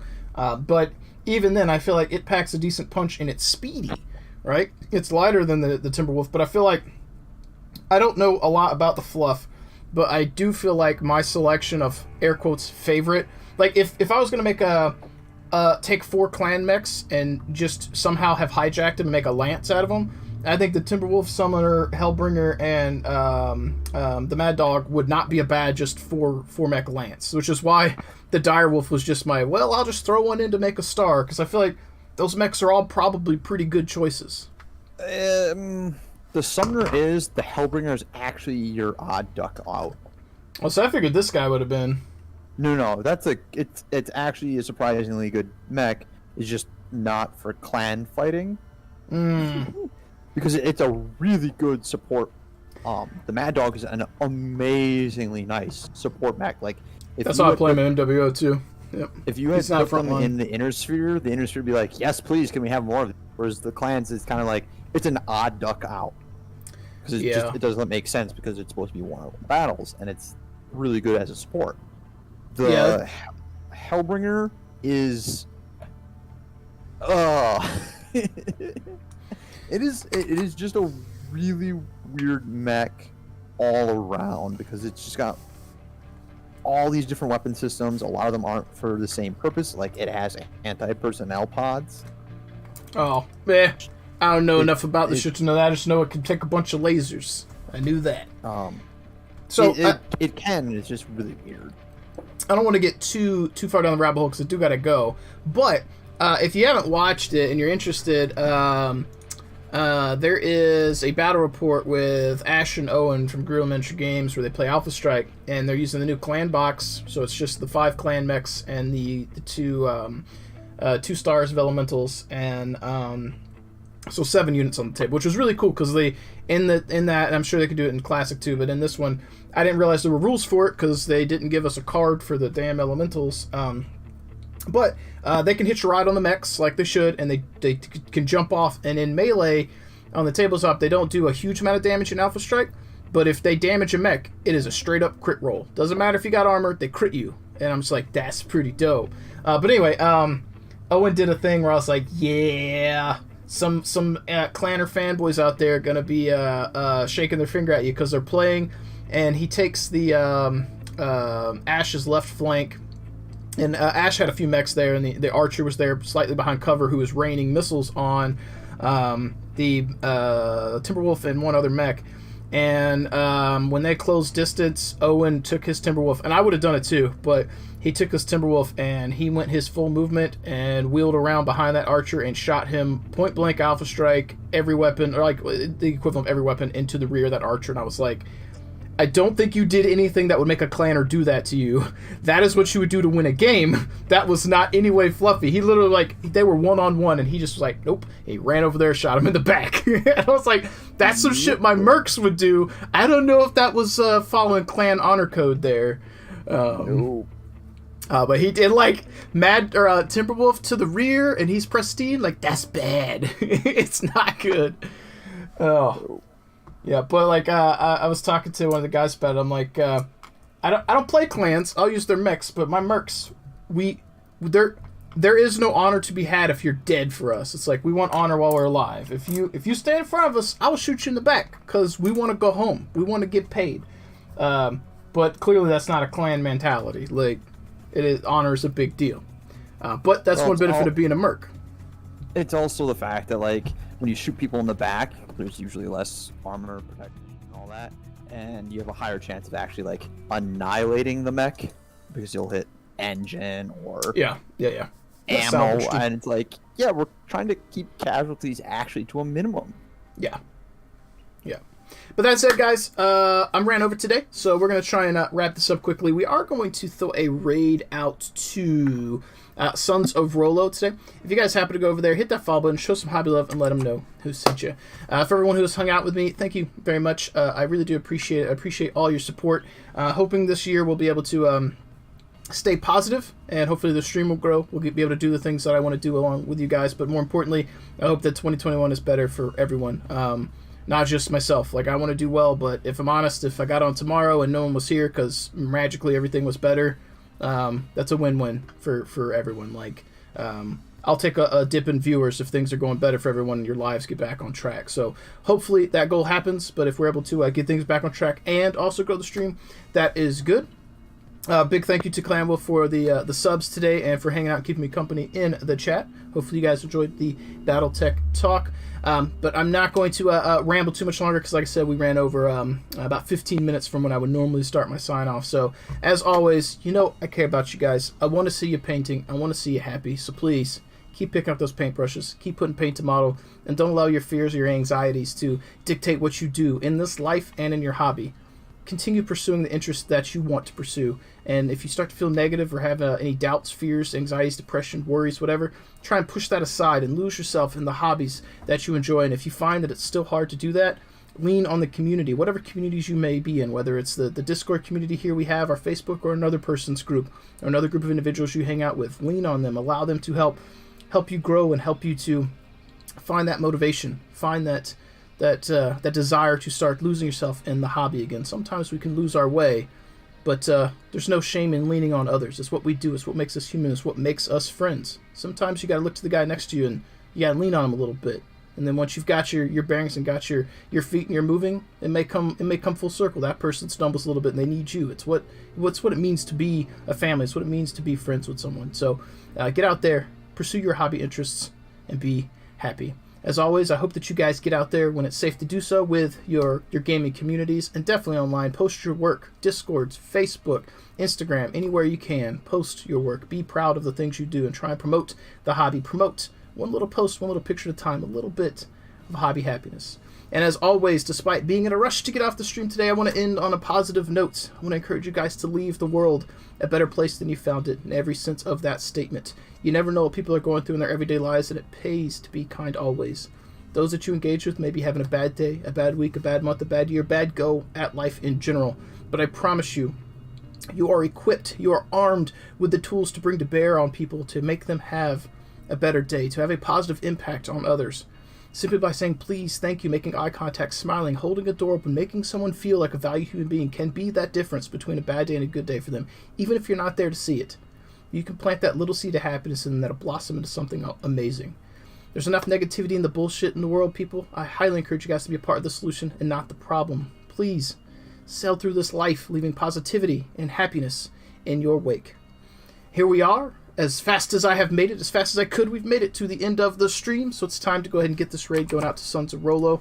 If you guys happen to go over there, make sure you hit that follow button, show some hobby love, spam some emotes, and let them know who sent you.